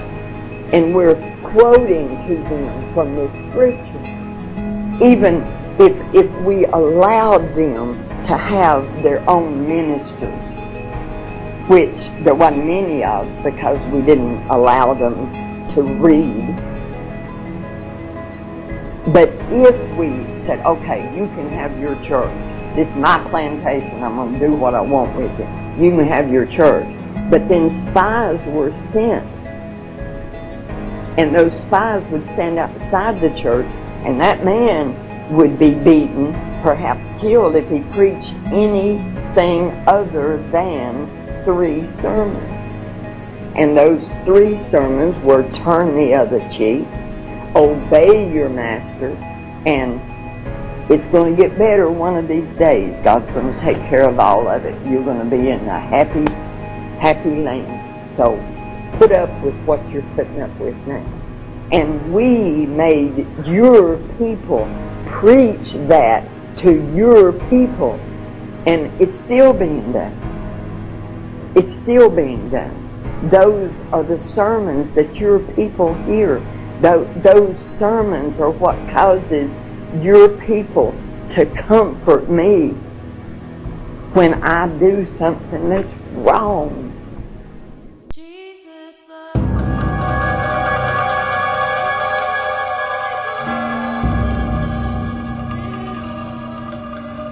About to meet the youthful leader of a new generation of hate. And he says his views are only natural. His extreme message of racial separatism may shock you, but as he travels the country, he seems to be gaining traction. ABC's Byron Pitts dared to face off with the young radical. At first glance, 22-year-old Matt Heimbach is a country music-loving,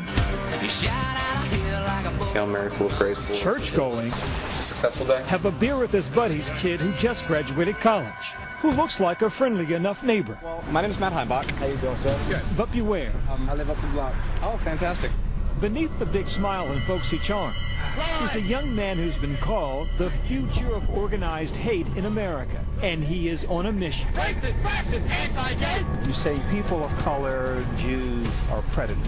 Disproportionately. Jews have a monopoly on suffering, it seems. Anti-Semites, go away. They deserve a short drop with a tight rope around their neck. Go to Could we ask all the third world immigrants to go home? Racist, bigots, go away. Racist, get it. Do you consider yourself a racist? Sure. So what? I call it natural. Being a racist is natural. Loving one's people is natural. Yes, Matt loves his people, and he loves his country too. You see, for him, this land is his land. I would say that my ancestors' sacrifices for this soil have made it mine to a certain extent. But every American can make that claim. There are blacks, Hispanics, Muslims who shed blood for this nation. So that's not unique to white people. I would say this nation's founding. No, that's not debatable, the point I just made. That is fact. The fact is, Matt says publicly what many may think privately. Gay marriage shouldn't happen. He's tapping into a growing and frightening discontent in America. In the last decade, the number of hate groups has nearly doubled, from 602 to 1,007, according to the Southern Poverty Law Center. Matt was raised in a middle-class Maryland suburb. His parents are school teachers. Matt readily admits they did not raise him to be a racist. People always say, well, he was raised like that. Well, no, I wasn't. I was raised very, very moderate. Has it caused tension in the family? It's caused a lot of tension. Today, he's estranged from his parents and his siblings. People harassed by parents, they've gotten death threats and things like that. Well, they haven't done anything. In fact, his friend Deanna was the only person from his childhood willing to speak to us on camera. Matt was always a loner. She remembers a smart but socially awkward boy trying to find his way and gradually becoming fascinated with race. We're all writing about like cats and dogs and ponies, and he's over there writing about like the Holocaust. He loved history and the Bible, and his reading of both found his place in the world, a place of superiority. In high school, he took part in Civil War battle reenactments as a Confederate soldier. It's the dark days of slavery, he calls the good old days. So, in your view of the Civil War, the wrong side won? We'd be a lot better off if the South would have won. Better off. Better off because today white separatists like Matt have noted U.S. Census trends showing whites will be a minority by 2043. I see the cataclysmic end to this empire is fast approaching. Here at Indiana University, Matt and his pal, Ku Klux Klansman and college student Thomas Buels, are gearing up for some campus recruiting. Nearly 15 years ago at this very same school, a white supremacist, Benjamin Nathaniel Smith, went on a 2-day shooting spree, eventually killing himself. I'll be damned if I can't come on campus and speak out in defense of what I believe in. Do you not like black people? That's a ridiculous question. I can be a member of the Klan and not hate anybody. But that's hard to reconcile with those posters that appear to call for the lynching of blacks and Jews. So armed with their posters and their faith, Nomine Patriot, Filii Spiritus Sancti. Matt and his posse are ready to meet the public outside a campus bookstore. Hoping for recruits, they find resistance. Racist, fascist, anti-gay, KKK, LLA. You don't want to have a reasonable discussion. You want to come and you want to piss people off. Tired of screaming, the students use gaffer tape and water hoses to send Matt and his friends on their way. When you become the most hated man on campus, that does put a strain on relationships, both romantic and family. You say that with a smile, the most hated man on campus. Well, it's one of those weird things where people hate me because I'm kind of like a boogeyman. How do you live with yourself? How the f*** do you sleep at night? I go to church. Part of Matt's success so far is his style. Almost always smiling, always pleasant. He mostly avoids offensive language like the N-word. And we notice something. Matt spends most of his time with people of like mind.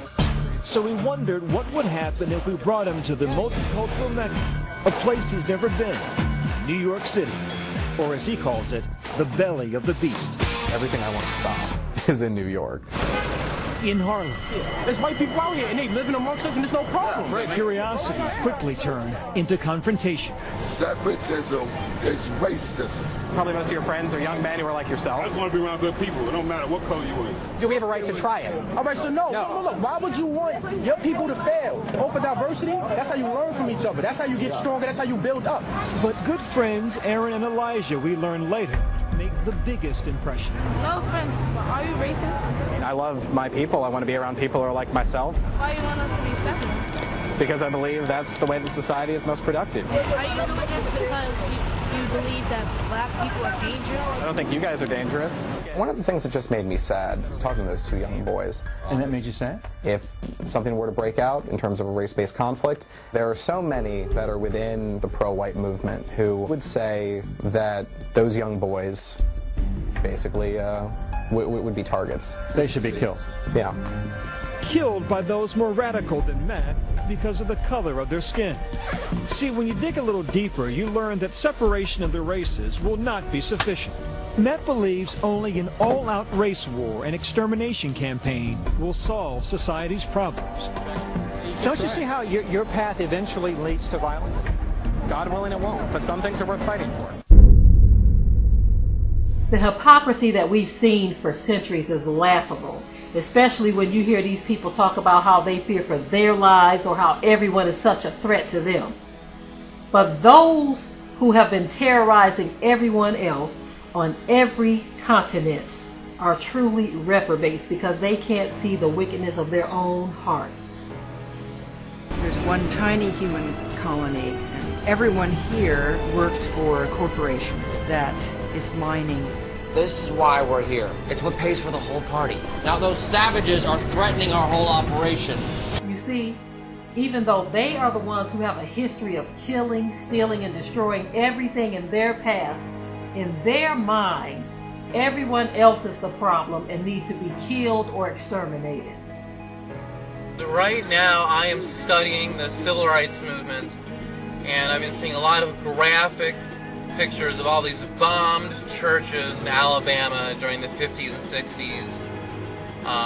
If you're not aware, like during the 50s and 60s, these white segregationists bombed like about 40 or 50 churches, black churches, African American churches during the 60s and 70s, and it's so appalling. Like at one level, I see the difference between religion of white segregationists, whites' religion, and blacks' religion in Alabama. And it's like, for whites in the South, because I lived in Alabama for a couple of years, and it's still the same, like for whites, religion is very cosmetic. It's just a game to whites in the South. Whereas religion is something real and substantial for blacks in the South. It's very real. Like, that's the source of life, the source of healing, the source of activism is the church for African Americans in the South. Whereas for whites, it's just cosmetic. It's fake. Religion and Christianity in general is fake to drive to whites. But anyway, I'm also an advocate for Christian minorities in Muslim countries. And seeing the comparison is amazing. Like, seeing these bombed churches in the South, in Alabama during the 50s and 60s, is no different than seeing bombed churches in Muslim countries. These Christian minorities who are bombed by fundamentalists, Islamic fundamentalists. So it's funny because a lot of people in Alabama and Mississippi and Georgia, they're so anti-Muslim and so upset about Islamic fundamentalists, whatever. But at the same time, they are the ones that are acting just like the terrorists. These white segregationists, these whites in Georgia and Alabama and Mississippi, they are just like the Islamic terrorists. Because they're bombing churches, they're treating African Americans like they're the Islamic terrorists, treating African Americans like those Christian minorities in Muslim countries. So just seeing the comparison of seeing bombed churches, bombed black churches in Alabama during the 50s and 60s, and comparing bombed churches in like Pakistan and Egypt. They're the same. It's like whites in Alabama are Muslim terrorists. Notice how this wicked nation loves to point out everybody else's faults but not their own faults. They talk about the violence of Islam as a whole, but they get angry if you even mention Christian violence throughout history and throughout the world. They even like to lump every group together, whether it's racial or religious, but not their own selves. These are the classic traits of a reprobate mind. Christian terrorism is increasing in the U.S. and around the world. Last Friday, Larry McQuilliams was shot and killed by police after unleashing a campaign of violence in Austin, Texas. He fired more than 100 rounds in the downtown area before making a failed attempt to burn down the Mexican consulate. He was the only casualty, and he was called a terrorist by Austin Police Chief Art Acevedo. Had several weapons, a bunch of maps, including maps of churches.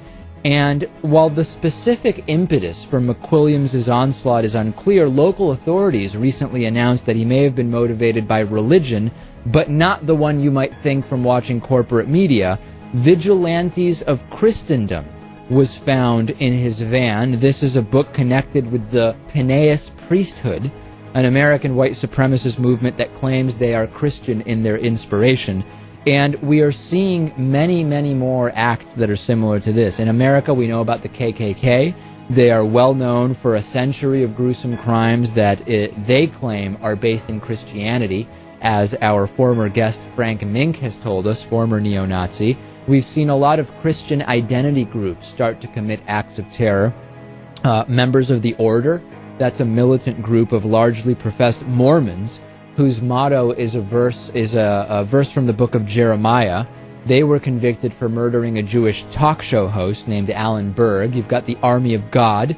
They justify their actions using the Bible. They're responsible for the bombings of several abortion clinics, attacks on gay and lesbian nightclubs, and the explosion at the 1996 Olympics in Atlanta, Georgia. You've got, of course, Scott Rader, who, based on biblical inspiration, shot George Tiller, an abortion doctor. And then there's a general spike in American homegrown terrorism, including between 2000 and 2008, the number of hate groups rising by 54%, and white supremacist groups, many with Christian roots, seeing a huge increase after President Obama's election in 2008. This violent Christian legacy continues to this day, and yet this country acts as though blacks and other minorities don't have a right to talk about it, complain about it, or even seek justice when they are persecuted or killed by whites. America has a history that is not spoken of much. This is the Old Red Museum in Dallas, Texas. Until 1966, this building was the Dallas County Courthouse. It is now a historic government building, and it's on the National Register of Historic Places. It is also the spot where, over 100 years ago in 1910, a group of men threw a rope around the neck of an elderly black man accused of sexual assault and tossed the rope out the window where a mob strung him up to an archway. This is the spot where that lynching began. And despite the fact that thousands of these murders took place across the South, it is one of the only spots in the entire country where a lynching that took place is actually marked or even acknowledged. By contrast, there are numerous Civil War memorials across the South, ones honoring the other parts of America's complex racial history. A new report from the Equal Justice Initiative found that between 1877 and 1950, there were nearly 4,000 black victims of racial terror lynchings in 12 southern states. This map illustrates just how pervasive that lynching was, with those orange dots representing premeditated murders carried out by groups of at least 3 people. The report is part of a larger project by the Equal Justice Initiative to erect historical markers and memorials in these lynching spots, a plan meant to help the country reckon with its ugly past, and a plan already met with local resistance. Joining me now is the Executive Director of the Equal Justice Initiative and author of Just Mercy, A Story of Justice and Redemption, Brian Stevenson. Brian, thank you so much for joining me. This is such a hugely important project and such a hugely difficult project.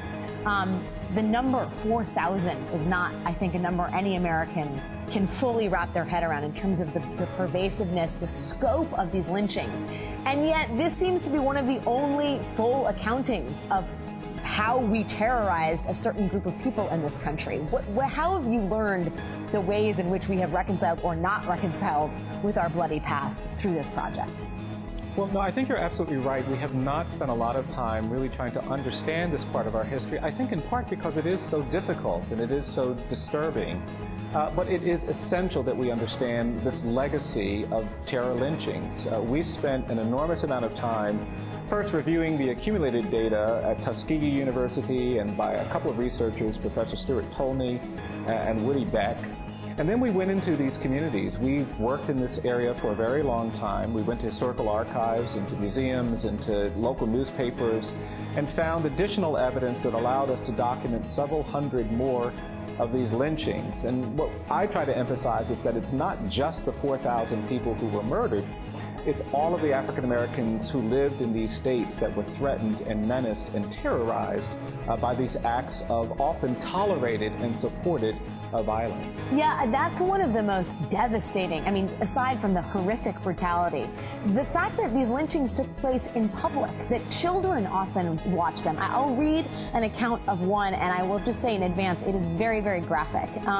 In 1904, in Doddsville, Mississippi, both victims, a husband and wife, were tied to a tree and forced to hold out their hands while members of the mob methodically chopped off their fingers and distributed them as souvenirs. Next, their ears were cut off. Members of the mob used a large corkscrew to bore holes into the victims' bodies and pull out large chunks of quivering flesh. It's hard to read this. After which, both victims were thrown onto a raging fire and burned.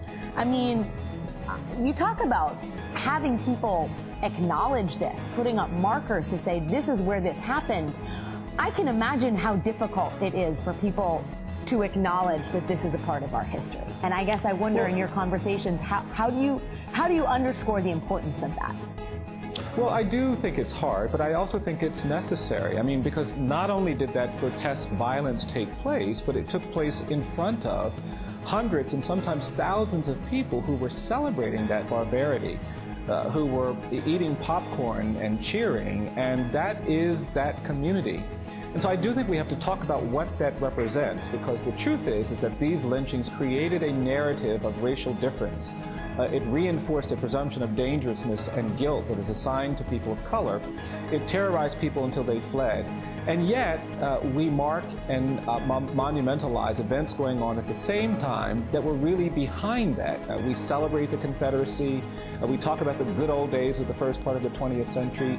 And I think because we are interested in talking about that era, we have to talk about all aspects of that era. It is true that these incidents were violent and disruptive, but that's part of what we've got to make some peace with, we've got to deal with. And we haven't done that very effectively in this country. And I think our ability to achieve racial justice and improve race relations has been compromised by our failure to do so. Failure and I would say resistance to acknowledge that this terror, I mean, these were people who were, you know, a black man who knocked on a white woman's door and was lynched for that. I mean, terror is the word to use here, and I think it's really important that we emphasize that these were acts of terror.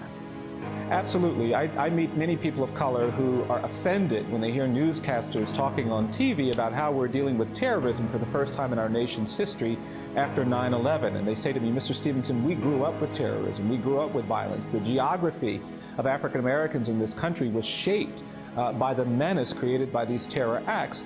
And you're right that they weren't just for people being accused of serious crimes.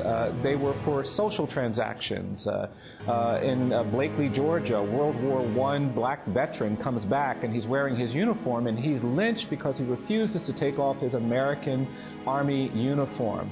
A man in Laverne, Alabama, 1940, doesn't call a police officer with the title Mr. and is lynched for that offense.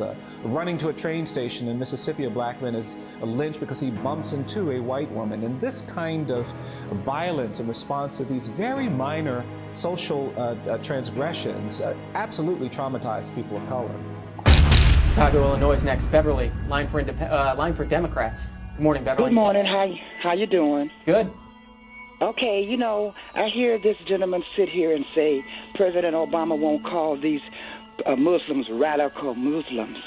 Okay. No, Muslim terrorists. Yeah. Okay, what do you call Christians when they behead blacks, castrate blacks, throw firebombs in churches, killing innocent children, all because we're black? Why don't you all call Christians radicals? Actually, you're talking to some guy who has used that phrase. Look, my dad was in the military. We lived in North Carolina when I was growing up. This is in the 50s.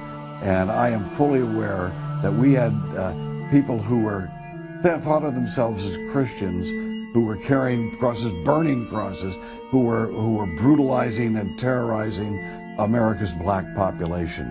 And so I agree there are a lot of people who deserve the criticism that you just made, but it's not me. Let's try to get in Jack from Flysburg, Pennsylvania. Line for Democrats. Jack, you're on with Congressman Rohrabacher. Hello, sir. You keep referring to Islamic terrorists. If you lived in 1920 and the Ku Klux Klan was lynching and burning people, would you refer to them as Christian? Yes, I would. Yeah, I would. Not only I would, I have. You missed an earlier call. I lived in North Carolina in the 1950s, and it was very clear that you had a terrorist group in the United States who were claiming to be dedicated Christians who were out terrorizing the black people of this country. And yeah, they excused themselves with Bibles and crosses all the time. Yeah, they were Christian terrorists, fanatic Christian terrorists. Yeah, they were. James Allen has collected a photographic record of racial violence in the South. For the past 20 years, he's found horrifying pictures in the family albums of ordinary Southern homes. Many are postcards that were mass-produced as souvenirs.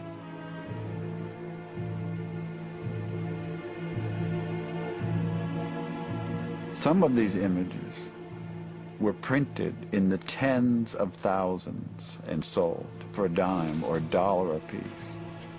Some of the postcards tell you where to write and the discounts you'll get if you buy 1, 10, or 100. They were sold in drugstores and pharmacies. They were sold on the street. I purchased a photograph from a woman. The photographer sold them door to door. Her mother bought the image for $2.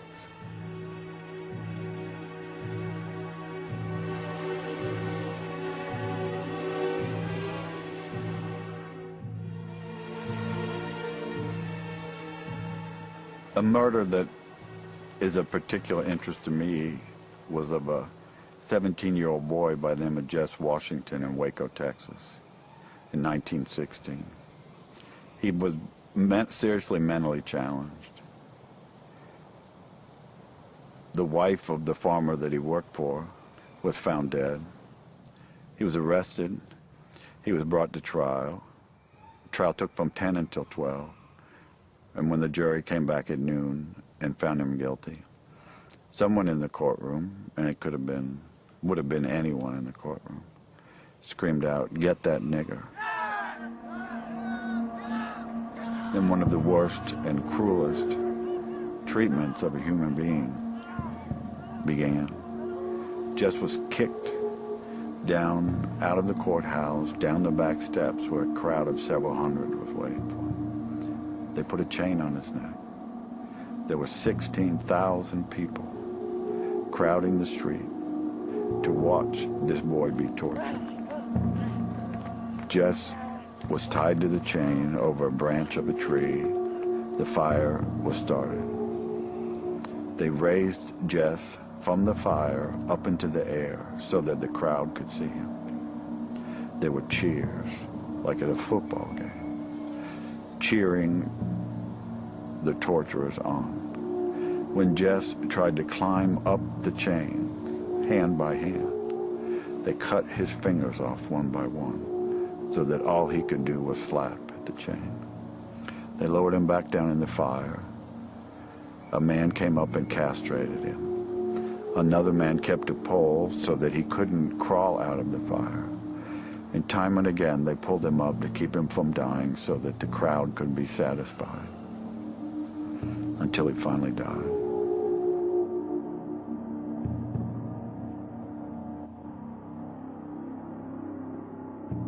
A rare look inside the secret world of the KKK. For those of you who think burning crosses and hooded rallies are relics of the civil rights era, think again. Hate groups in America have doubled in the past decade, and it may surprise you who's among their ranks and what their agenda is inside the new KKK. Landsman, left base, forward march. In a forest grove not far from the nation's capital, For God, for country, a group of men and women gather. for race, for clan, for clan. As the light fades, they enact a ritual over a century old, but as fresh and searing as the flame they ignite. Klansman, the fiery cross. A cross on fire. They are known as the Invisible Empire for a reason. They thrive in secrecy, almost never permitting outsiders access. Who are they? I could be your neighbor. You don't know who I am. You could think the world of me, but yet, if you see me in this hood and knew who I were, your whole thoughts could change. I've been a fireman. I've been in the Navy. The people wearing these robes walk among us. If you want to be in the Klan, fight for the Klan. I fight for it 7 days a week. Witness the Ku Klux Klan this summer White power! in Martinsville, Virginia. White power! White power! And in Tupelo, Mississippi a couple of weeks ago, a similar scene. White power! Over the past 4 months, Nightline has been granted rare access to the resurgent Klan. Their rituals, their people, their message of racial segregation. If we do not protect our race and protect our people, they're going to destroy us. They're going to kill us. To get to the heart of it, we headed south to meet the Grand Dragon of the Mississippi White Knights of the KKK. The Clavin made infamous in the film Mississippi Burning. You already been told once, n***. It's impossible not to think of what once happened here. The territory scarred by the battles of the civil rights era. A Klan bomb ripped apart Birmingham's 16th Street Baptist Church, killing 4 children attending Bible class. So we're in Birmingham, Alabama. And just down here is the jail where Martin Luther King Jr. wrote the famous letter from a Birmingham jail. Along the way, we make a stop at the Southern Poverty Law Center, where Mark Potok and his colleagues have been fighting the KKK in courtrooms and classrooms for decades. Many of the Klan's people we've talked to say Barack Obama has been our single most effective recruiting tool in the last 4 or 5 years. Well, I think there's some truth to that. Immediately after Obama was elected, we saw 2 of the largest hate websites in the country crash. Potok told us that by the late 80s, the Klan had dwindled to a few hundred. They now number closer to 6,000. He believes they can be very dangerous. It's dangerous not so much because, a whole bunch of Klansmen get together in a room and plan to blow up a federal building or to murder 1,000 people with a bomb. So, it's these kind of lone wolf characters that get frustrated with their leaders, that break away, one day walk out of their house and start shooting. With that in mind, at a gas station outside of Tupelo, the Grand Dragon appeared. He is also known as Stephen Howard. 31 years old, he says he's an Iraq War veteran. He comes with a loaded pistol on his hip and tells me he's got serious PTSD. We agree to follow him to a remote location where cell phone service is spotty, next to a trailer by the woods. They ask us not to photograph Howard's 11-year-old daughter, but she is there, as is his wife Nicole, presiding over the food. Between eating and target practice, there's work to be done. Howard and his Klan brothers are preparing this 16-foot cross. This is just the torches. We use the torches for the cross lighting itself. You have to wrap them and you have to put some white baling wire around them. Klansmen, behold the fiery cross! When we come back, the burning cross that's terrorized people for generations, and the frightening message the Klan is sending in the era of a black president. Barack Obama don't care about us. He don't care about America. Well, 2 Florida police officers are out of a job after an FBI report tied them to the Ku Klux Klan. 2 local police officers are off the job after a new report links them to the KKK. Tonight, 9 investigates the Ku Klux Klan, the notorious group associated with white supremacist views and violence against minorities. Channel 9's Jeff Deal spoke with the man who oversees the Florida chapter of the Loyal White Knights of the KKK. He tracked its leader down after we noticed the hate group is ramping up its recruitment efforts in Central Florida. Flaming crosses, flowing white robes, and hoods. These are the unmistakable symbols of the Ku Klux Klan. The KKK is the white supremacist group known for its extreme hate and acts of violence against black people in the last 2 centuries, including the 1951 murders of early civil rights leaders Harry and Harriet Moore in Mims. I remember saying, I don't believe my daddy is dead. Evangeline Moore was 21 years old. She was on a train from Washington, D.C. to visit her parents when on Christmas night a bomb went off in her parents' home. They murdered my parents, and it was done because of hatred. I had a sister telling me about her family from Mississippi and what they went through back in the day. To this day, she says her aunt and her dad are still traumatized. They were talking about a field. You know, they were traveling to Mississippi and there was this field. And she said the soil was real dark and nothing rose there. But when they went past this field, her aunt was visibly shaken, extremely traumatized. And she told them that a lot of black people were lynched and killed in that very field.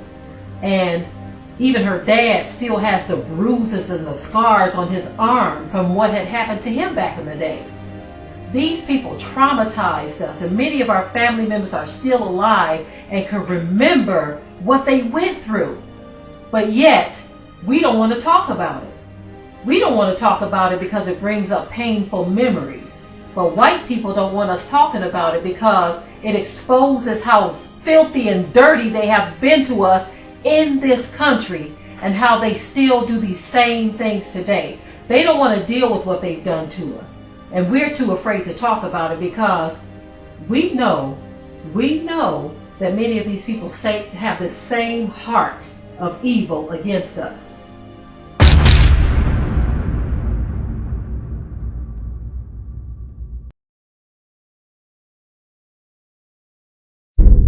Christians want others to believe that every other religion is more violent than they have ever been. And as you can see, it's just the opposite. Christianity has been and continues to be a very violent religion packed with lies, and many people are completely blind to this fact. The scriptures state that the Most High God will send a strong delusion that would deceive the whole world. And Christianity is a part of it, and I'll prove it to you. The way to escape the strong delusion is to accept the truth. Because the Most High said that he would send this strong delusion to those who love not the truth. The truth is the only way to escape it. So, we're going to put truth on one side, and we're going to put false and lies on the other side. And this is going to show where you stand. Number one, was the Messiah a white man, or did he have brown skin? Number two, was his name Jesus, or was he called by his Hebrew name Yehoshua? Number three, are the Jews in Israel today the true Hebrews of the Bible, or is it the so-called Negro that have been enslaved all over the world? Number four, did the Most High God of the Scriptures appoint the Roman Catholic Church as his authority to make all the changes that was made in the Bible, or did he not? This is only a few of the questions that need to be asked. The strong delusion will consist of a false God, a false religion, a false image, a false name, a false people, and false prophets and teachers to push it on all the people of the world and reject the truth.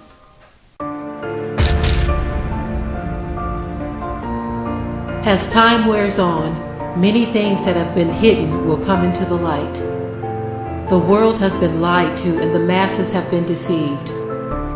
Big white lies have caused so much confusion, and thus many people are inadvertently worshiping a false god.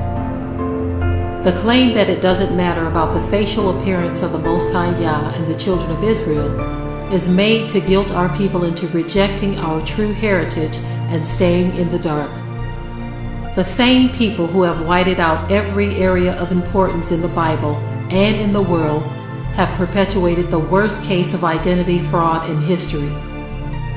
At the same time, they have convinced the world to view every spiritual or doctrinal issue with the lens of whiteness through violence and subjugation. With a Bible in one hand and a gun in the other, Europeans have colonized the whole world and have taken on the identity of many. There have also been the ongoing debates of who certain biblical characters were and who they have become. In this documentary, we have uncovered and answered the question that many have had. Who are the descendants of Esau and Japheth? It has become quite clear that the descendants of Esau and Japheth are the white European nations, and that many of them are a blended population. Their appearances have also been whited out due to the infiltration of their seed through contact with the scientific Neanderthal, which also has a biblical reference to fallen angels. Scientists have stated that the Neanderthal gene is in modern-day Europeans and Asians, but not the Africans. That mixed seed has also been spread throughout the whole world over a course of time to whiten indigenous populations. Through rape and conquest, Europeans, also known as the blended seed of Esau and Japheth, have changed the appearance of the human landscape through the raping of the indigenous populations. The Bible states that the seed of Esau and his descendants would be spoiled, and that he has uncovered them and made them bare. This gives a reference to the appearance of Esau, among other things. They are now melanin deprived, and this is how the Most High has been able to uncover them. We have also shown that Europeans have been able to use the Christian religion to shape world policies and false ideologies about the Most High God of heaven. Through the Catholic Church, the world has come to accept false symbols and images such as the cross and the white image of Jesus. Why do Christians trust atheist producers, wicked writers, and sinful movie makers to tell the truth about Bible stories? Don't you realize that's just like asking a wolf to watch your sheep? They can't be trusted to keep it real. There is going to be enough leaven to kill the whole message. This religion, which did not originate from the followers of the Messiah Yahushua, have been passed around as a counterfeit belief and have confused the minds of many. This is why Yahushua says in John chapter 5 verse 43, I came in my Father's name, and you won't receive me, but another will come in his own name, and him you will receive. You see, the world has received Jesus Christ and the deception of Christianity, but now the truth is coming out that Jesus wasn't even his name, and that the white image that has been passed around is a fraud. Many refuse to receive the true image and likeness of the real Messiah, Yahushua, because he doesn't look like anything that the world would desire. The reason why the delusion is so strong is because, as the Bible says, Yahushua would be hated by the world, and so would his brethren, the so-called Negroes who have been sold into slavery around the world. The world marvels after the image of the blended European population and despises the darkness of the indigenous populations. The very thought of a black Messiah infuriates most people, and this rejection has made it easier for others to brutalize and murder black people in the name of religion. Much has been justified in the name of the false Christian religion, and judgment is at the door for those who choose the strong delusion, reject the truth, and refused to come out of Babylon. The scripture states that the true tribe of Judah will shine in the last days, and that they will go forth and carry out and fulfill many things. This is why knowing is important, and why saying that it doesn't matter is a big white lie. Most of what we've learned about history has been altered by the same people that are guilty of some of the most heinous crimes in history. The whole damn world is asleep, and I want to know why.